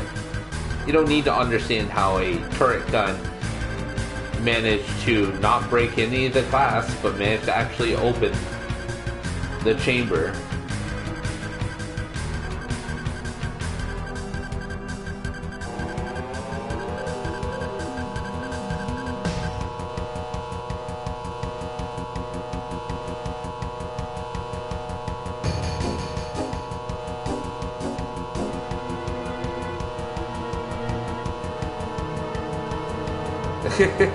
Well, them graphics, right? But yeah, he was actually attacking that scientist.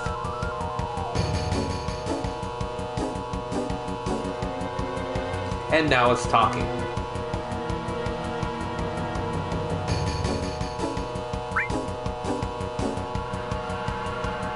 Listen, this is a game from a very different time. I mean, hey, different strokes for different folks, I guess. Sometimes attacking is a good time, depending on, you know, what feels good, I guess.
Alright, that's one down.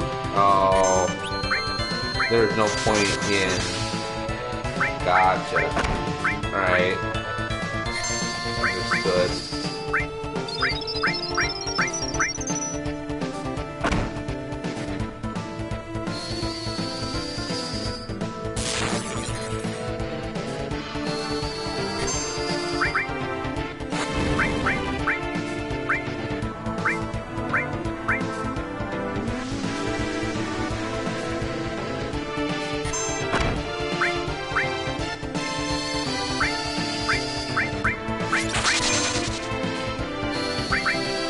Ice is pretty effective.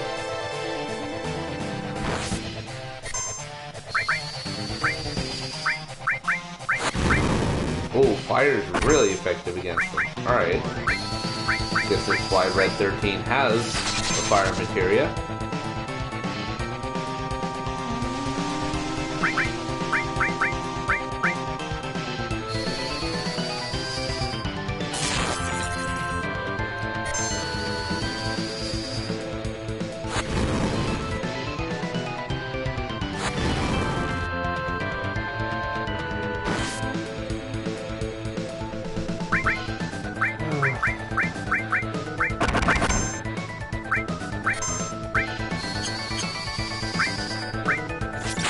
Literally, of course, he got his limit break right after I cast that spell.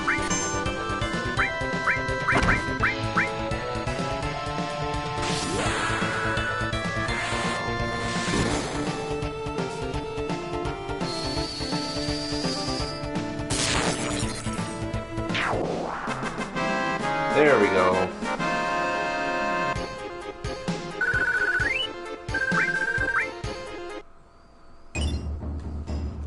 Ooh, got a materia for that too.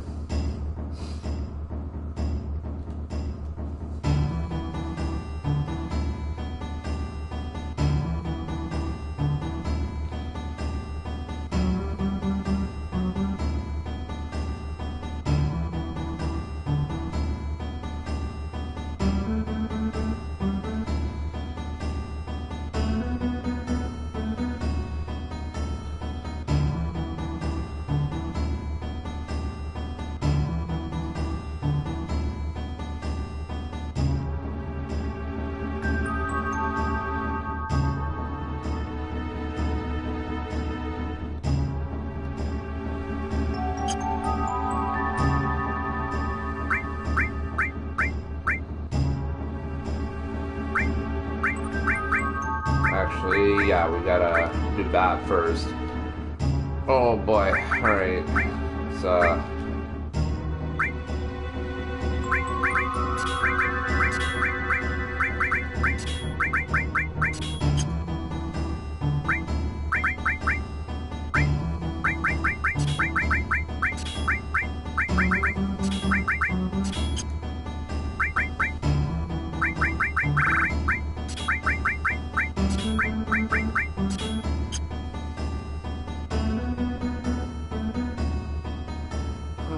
okay.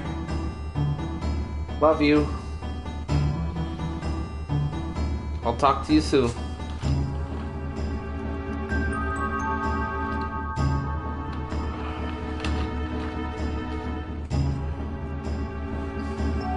I won't.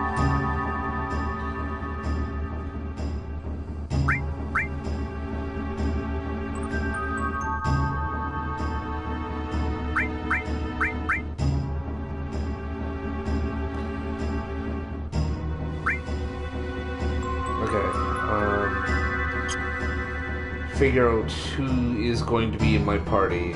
Let's see.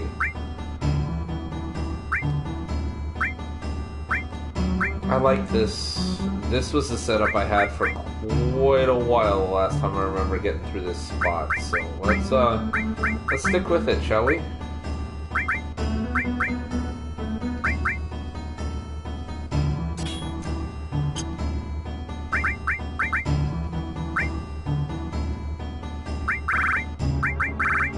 If I remember correctly,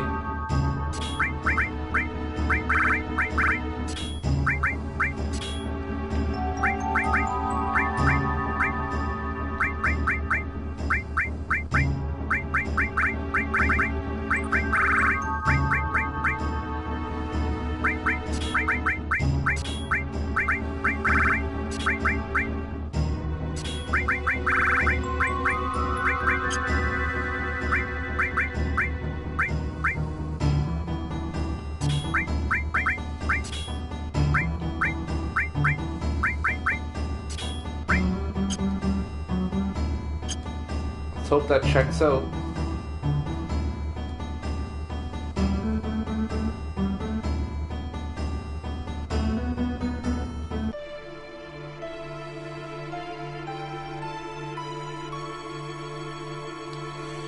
Alright, I want to get those items first. Okay.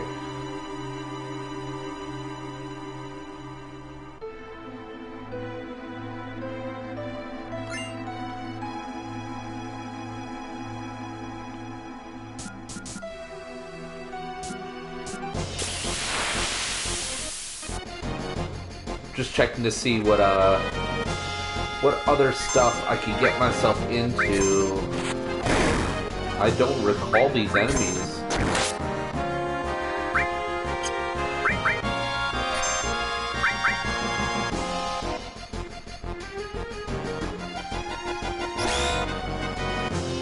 These are cool.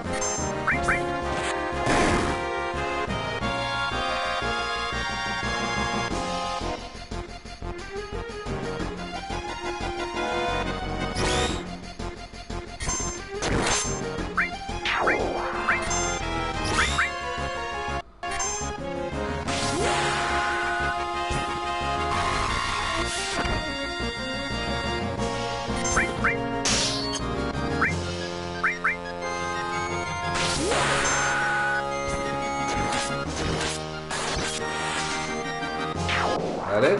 Yep.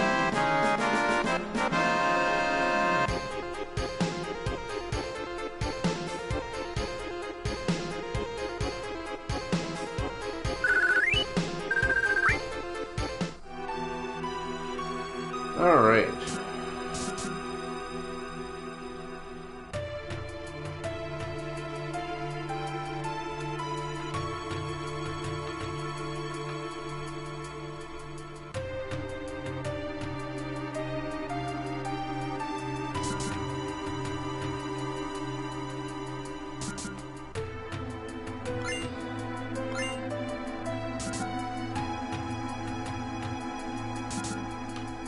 Can I go up?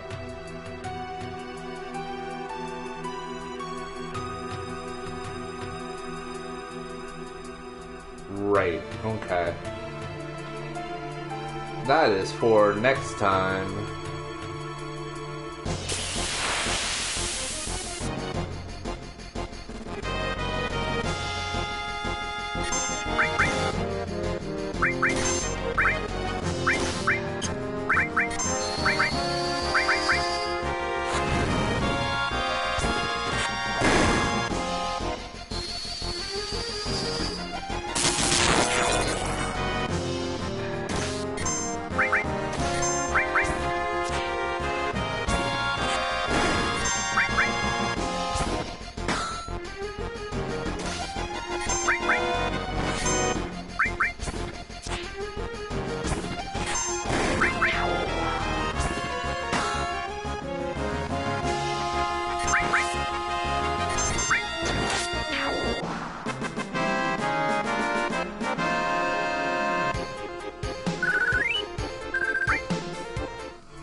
Oh man. They do a lot to make him seem despicable and to make him seem like he's going to be the primary villain at this point in the game.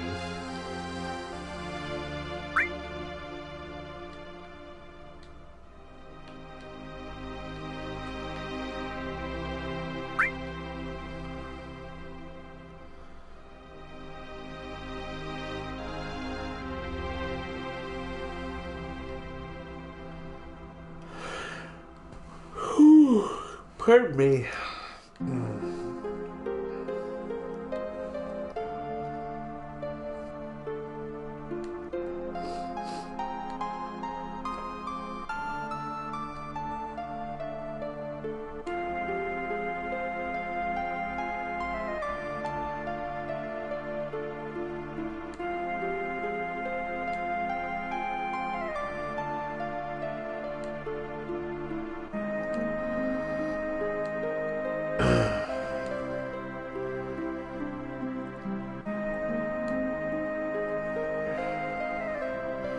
This line here is an interesting one, based on the fact that, well, the one bit that says the Cetras speak with the planet. Now, in the remake, we see evidence that Sephiroth and Aerith are in on something. We don't know what.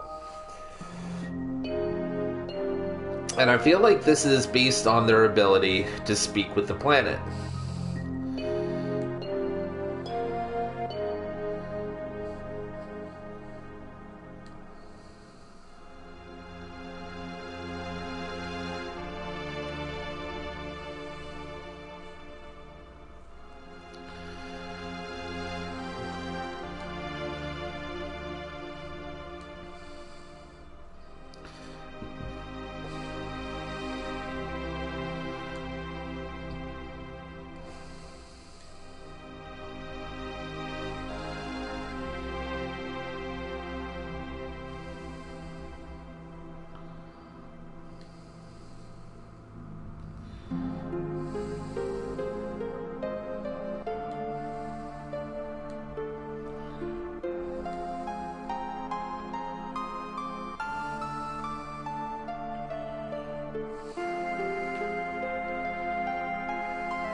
Whoops.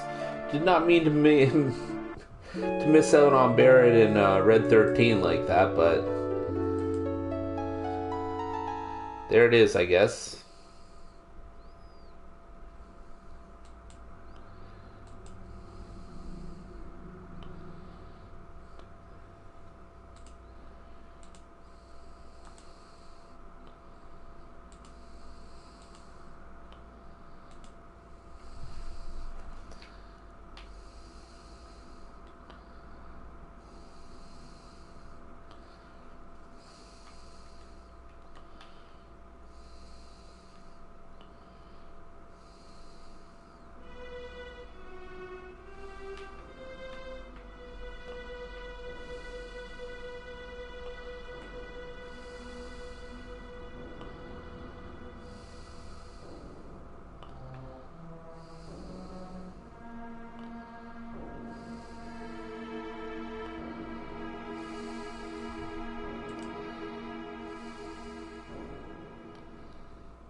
Alright, sorry guys, just give me a second here.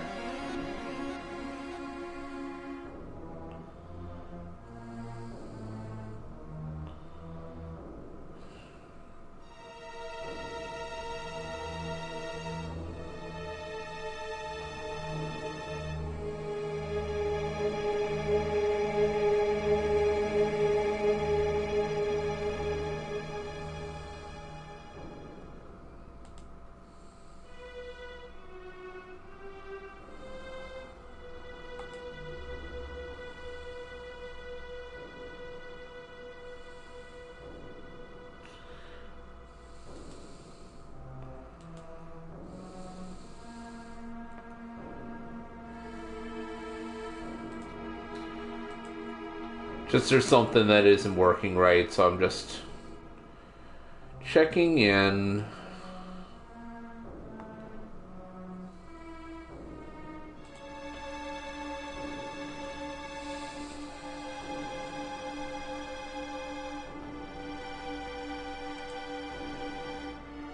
Alright. Let's get back to it.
Get out of my way.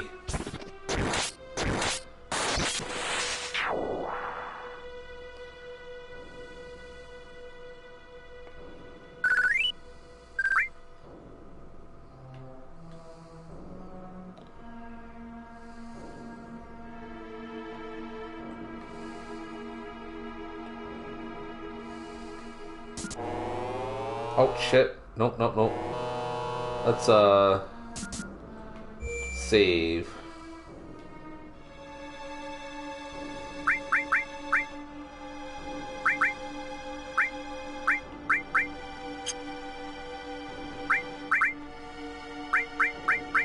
Okay, that works. Whatever.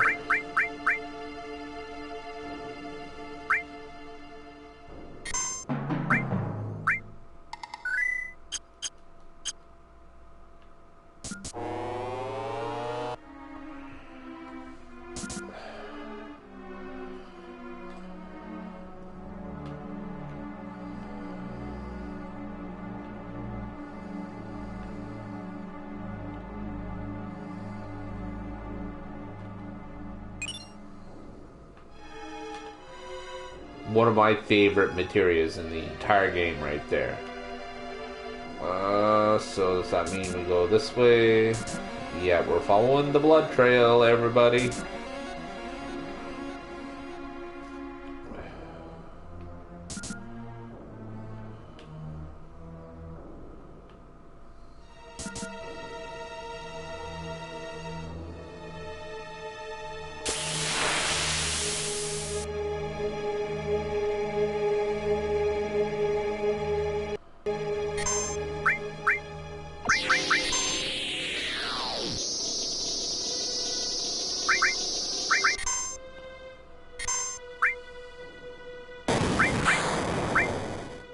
Jesus, dude.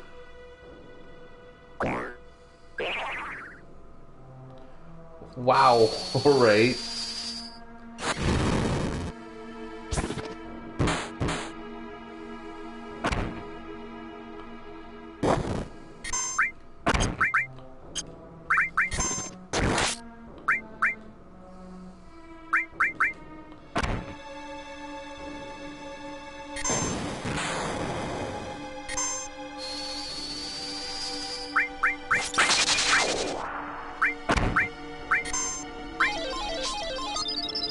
Oh, just missed.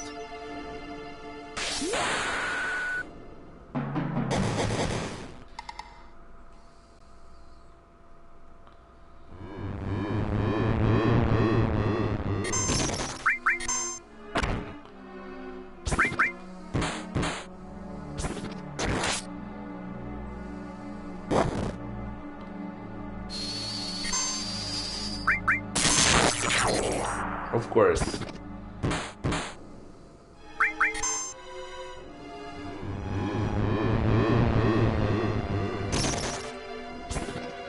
Jesus, that is a spell.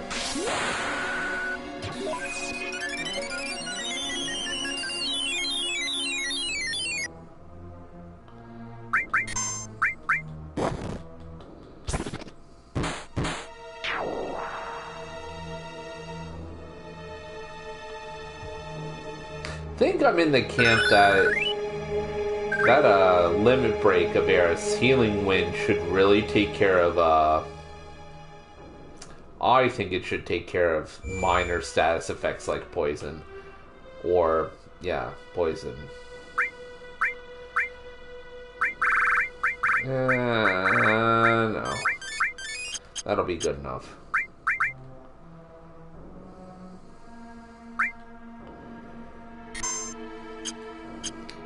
Will we be able to get to the escape? I think so. It's just 2 more boss battles and a bunch of exposition to go.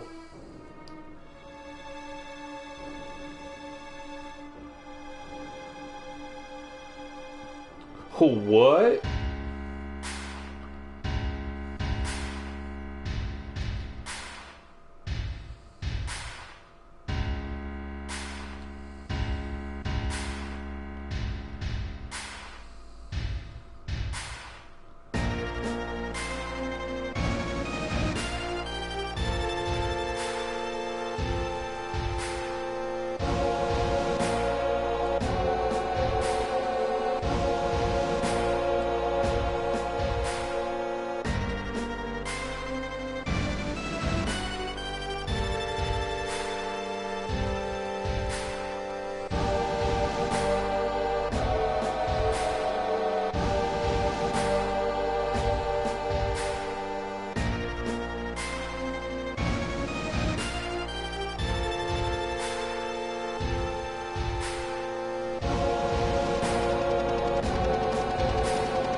What about Clouds?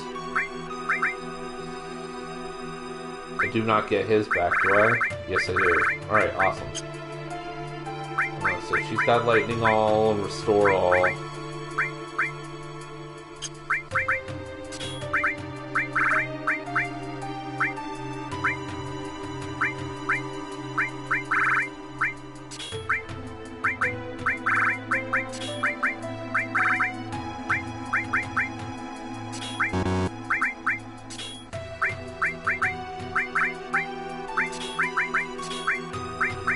Wish I had an elemental. I don't even know if I was came across a point where I was supposed to get one. I saw it in a guide, but I'm not sure where I would have picked it up from. Maybe a shop that I passed up or something.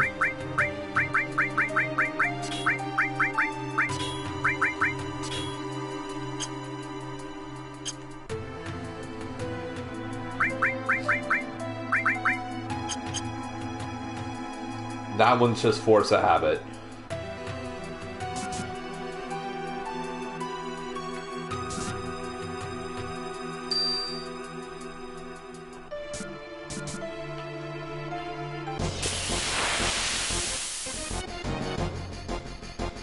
And this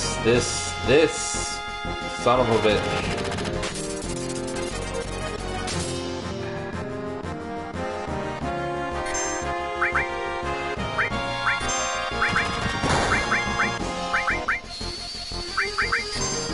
See whether fire or ice is more effective. Definitely ice by the looks of it, but both will definitely be the most effective, yes.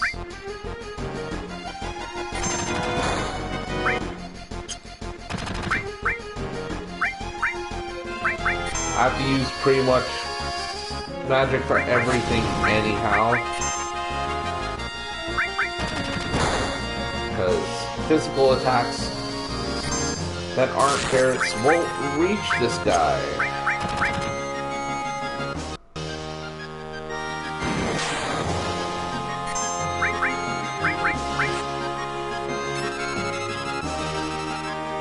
Oh, 1600, he's only got 1,000 left? Alright.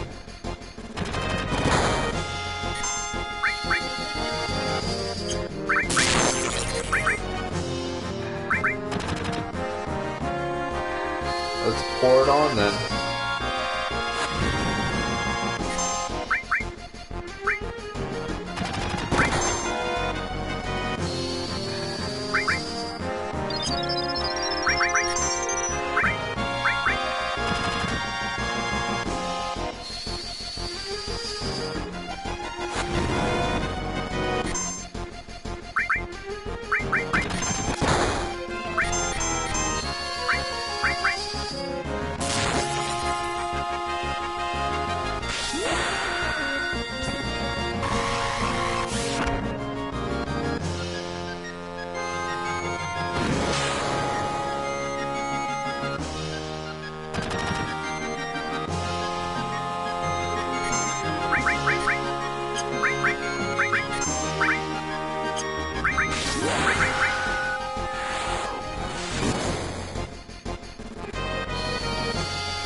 Easy peasy.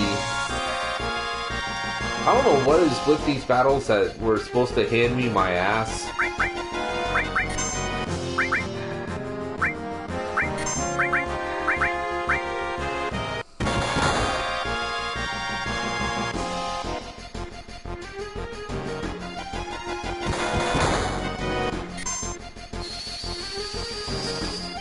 Like, I don't want to call games like this easy, per se.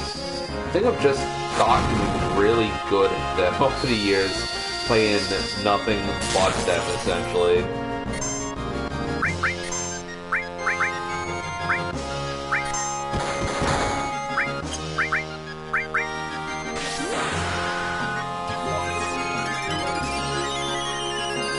When I say nothing but, I mean I didn't play RPGs exclusively. I just played a lot of them. A lot.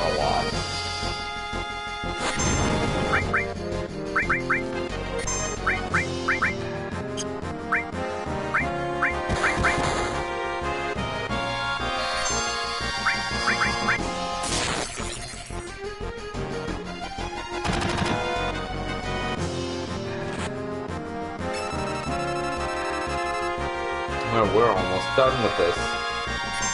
I like how it's weak to wind, too. Like, it's got propellers. It wouldn't directly damage it, but you know those things gotta wobble in the wind a little bit.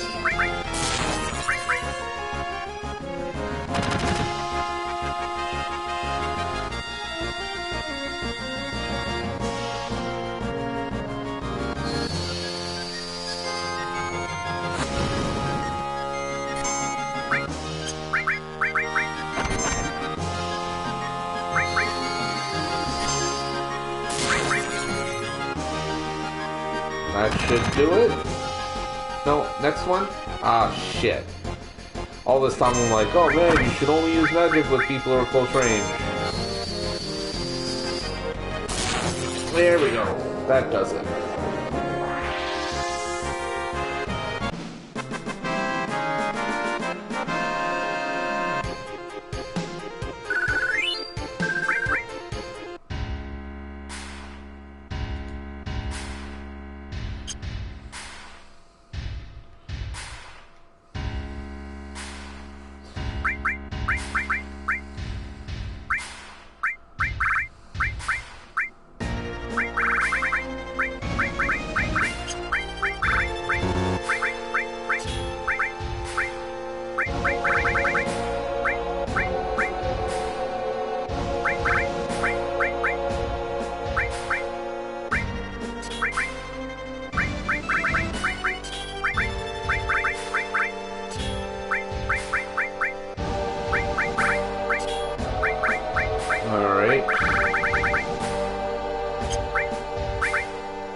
Alright, let's rock and roll.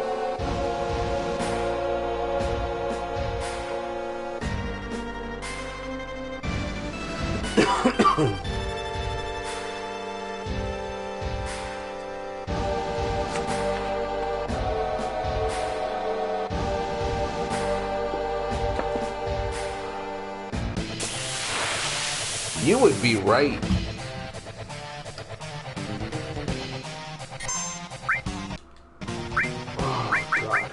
Alright.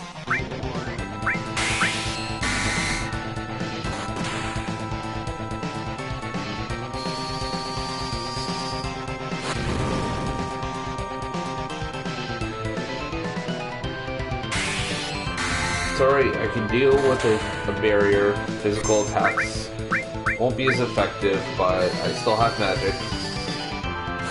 What I was planning on using to get rid of that thing anyway. That was easy peasy.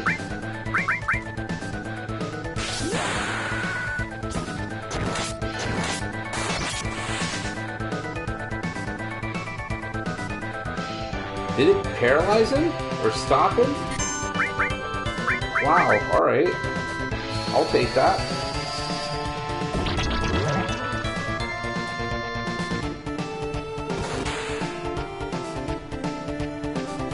It only stopped him from one attack, but you know, hey. Progress is progress, man. Let's see if I can steal something.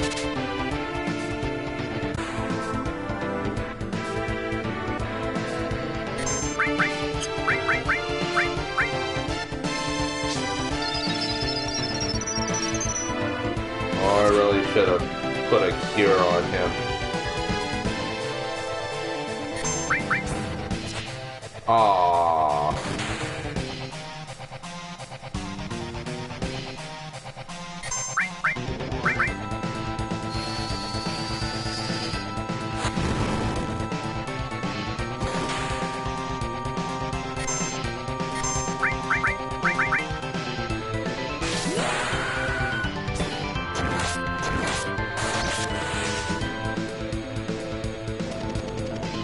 Oh man, them graphics!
Could have sworn there was a save point down here, but that's okay.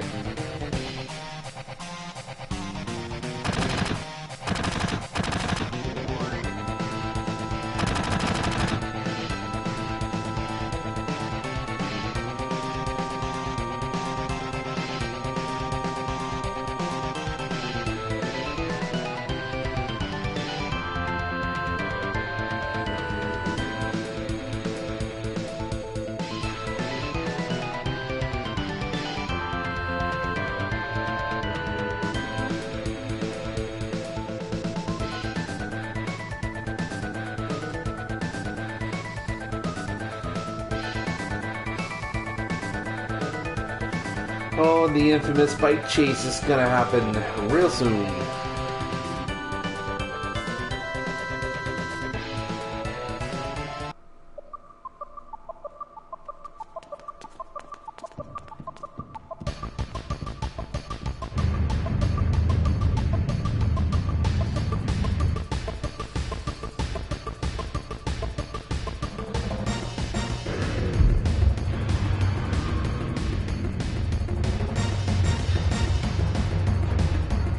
That tiny little truck with suicide doors.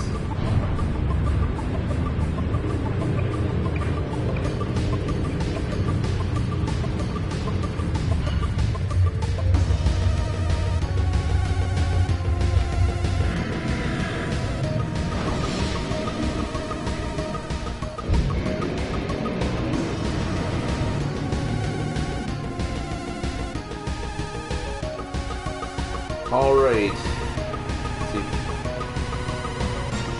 Okay, so square and circle.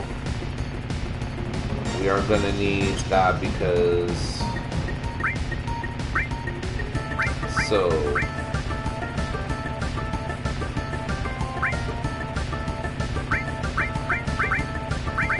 let's roll with that, and then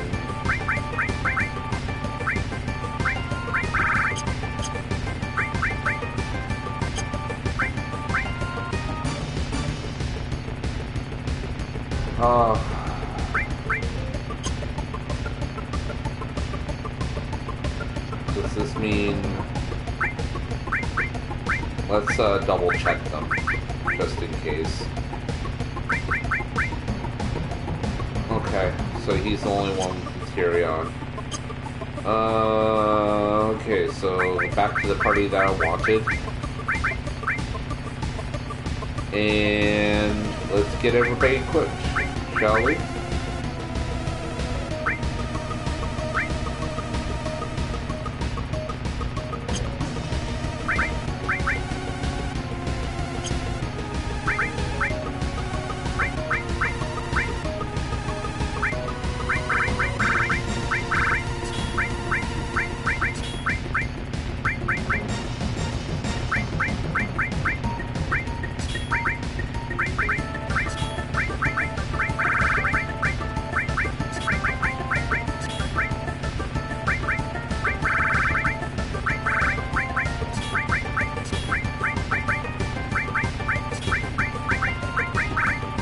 Alright, I think that will do it.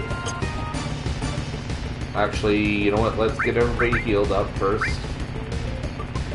Oh, I guess they already were. Alright, let's get moving.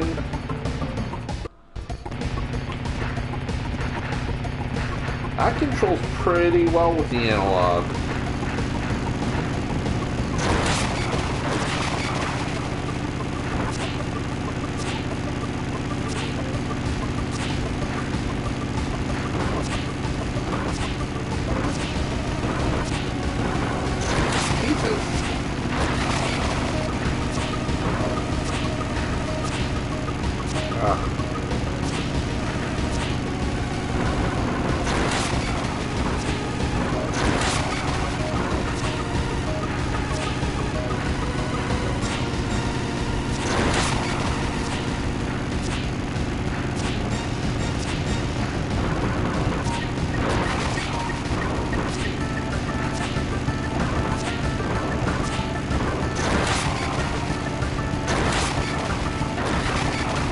Get fucking wrecked, bud.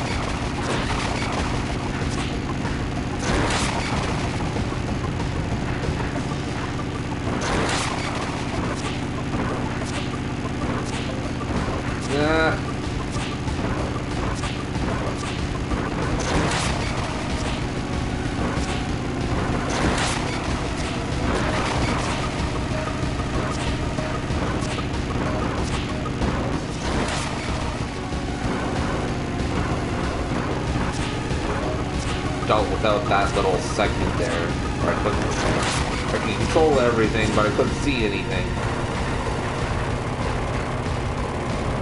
And then the next boss battle comes up.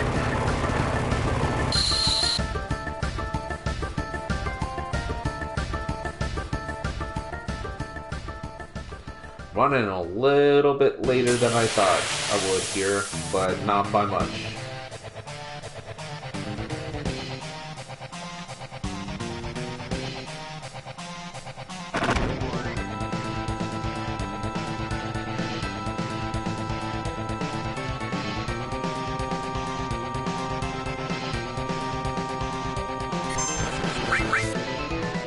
Alright. See how much what we're up against here. Okay, so harder than everything we've gone up against so far, but not by much by the looks of things.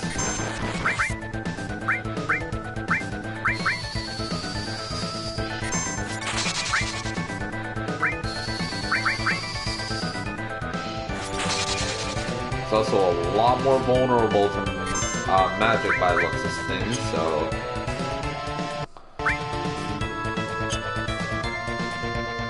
See how damaging this ability is. Yeah.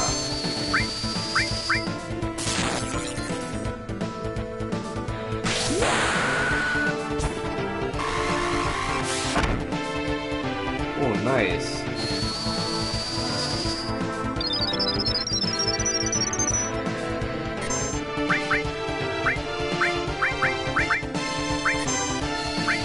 Already essentially halfway down, like...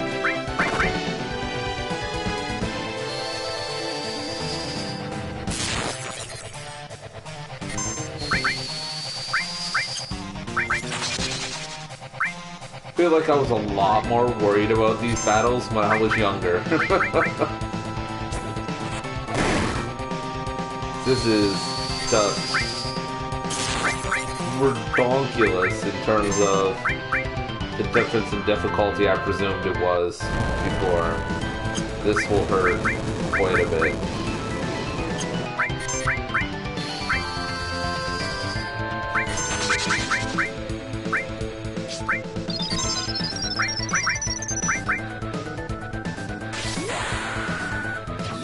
This should take care of the rest.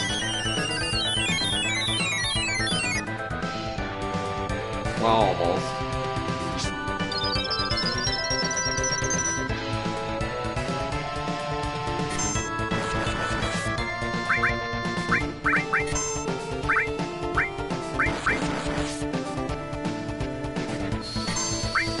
And then that should do it.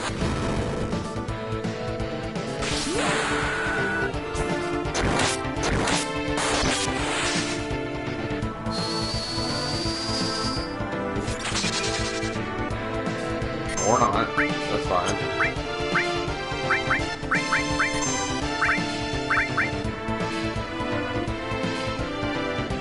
Don't worry, gang. We got this in the bag.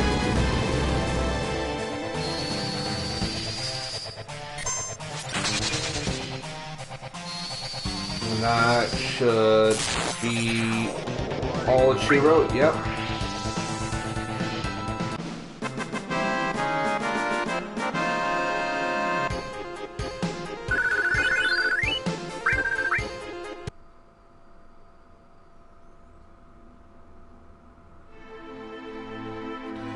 There it is, the escape from Shinra complete.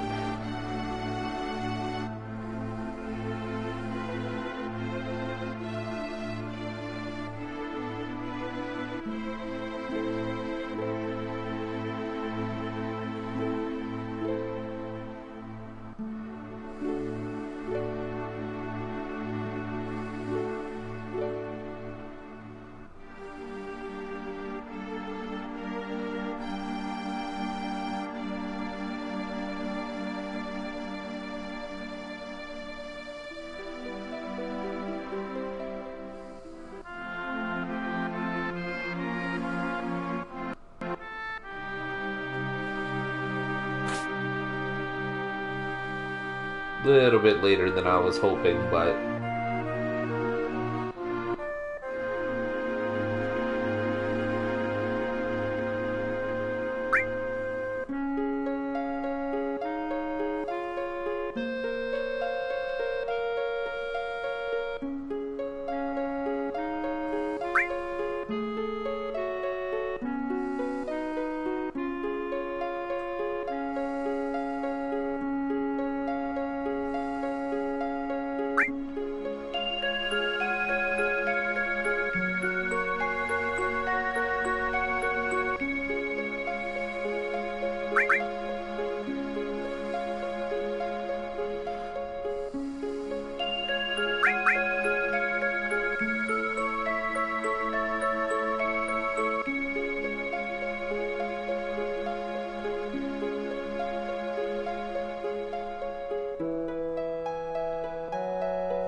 I don't want to do this, but I love the commentary that goes with it, so yeah.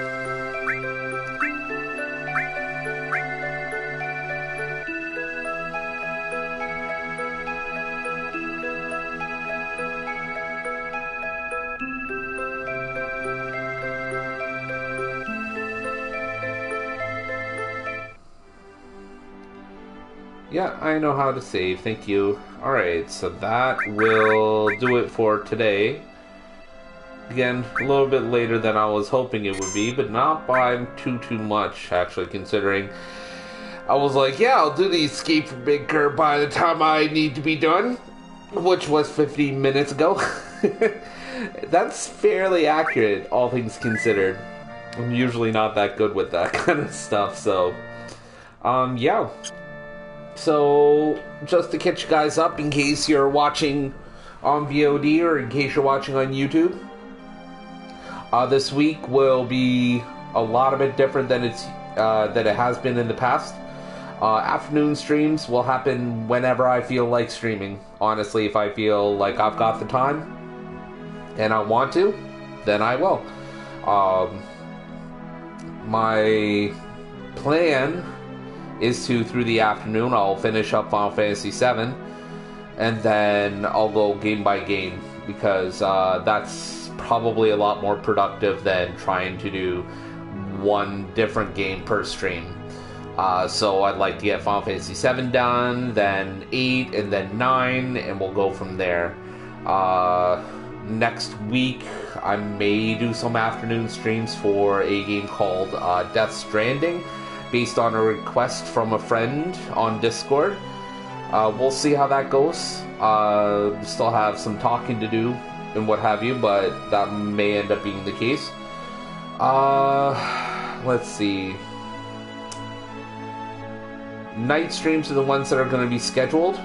So as it stands right now, let's go and pull that up, shall we? So as it stands right now, Mondays and Friday nights will be me playing Hockey Ultimate Team on NHL 22. Wednesday nights will be Magic Arena. And then Sunday nights will be Rocket League. And then this week, I'm premiering a fairly new concept. I'm going to start trying to do podcasts on Anchor.fm. Saturday night will be called the Weekly Face-Off, where me and Starberry will be talking about hockey, primarily the NHL. And then Sunday evening, hopefully, we're planning on recording after the race is done. But who knows? But that's the idea, is we talk after the race is done, but we'll be talking about F1, and that one will be called the Weekly Drive, named after the articles that I used to do on my blog for this. But I was finding that in trying to write it, I got way too caught up in stuff to try and pad my articles, and it just wasn't working out for me. I would end up trying to talk about stuff that I just normally either A, don't care about, or B, think is really kind of redundant or just useless, like hockey analytics, for example, where you get into stuff where it's purely theoretical and there's no real evidence to show that it actually points towards anything definitively, and people are acting as though they definitively point towards something like JFresh cards or something like that. Like, I get what they're trying to say, and it's helpful when it helps when people are settling debates in regards to, like, a player's worth or something like that on a team. There's no real definitive evidence for those types, but I'm not one of those people. I don't like doing that. I think seeing a player on the ice and basing it on what they have in their actual score sheets proves a lot more. But that's just me, and that's why these articles were troublesome for me. So that's what we'll be doing in those podcasts. That's pretty much this week. And next week's plan will probably be something very similar, with the exception of the afternoon streams also splicing in a little bit of Death Stranding. We'll see. Hopefully this goes well, but so far so good. Have yourselves a wonderful day, and thanks for tuning in, wherever it is you tuned in. Just a quick reminder, you can see me on Anchor.fm, which will also the Dreaming Flame there. And same on Facebook, same on Instagram, and you can catch me on Twitter at dreaming_flames. Thank you for tuning in, and don't forget to like, subscribe, and follow, depending on where you're at, and I will catch you all later. TDF out.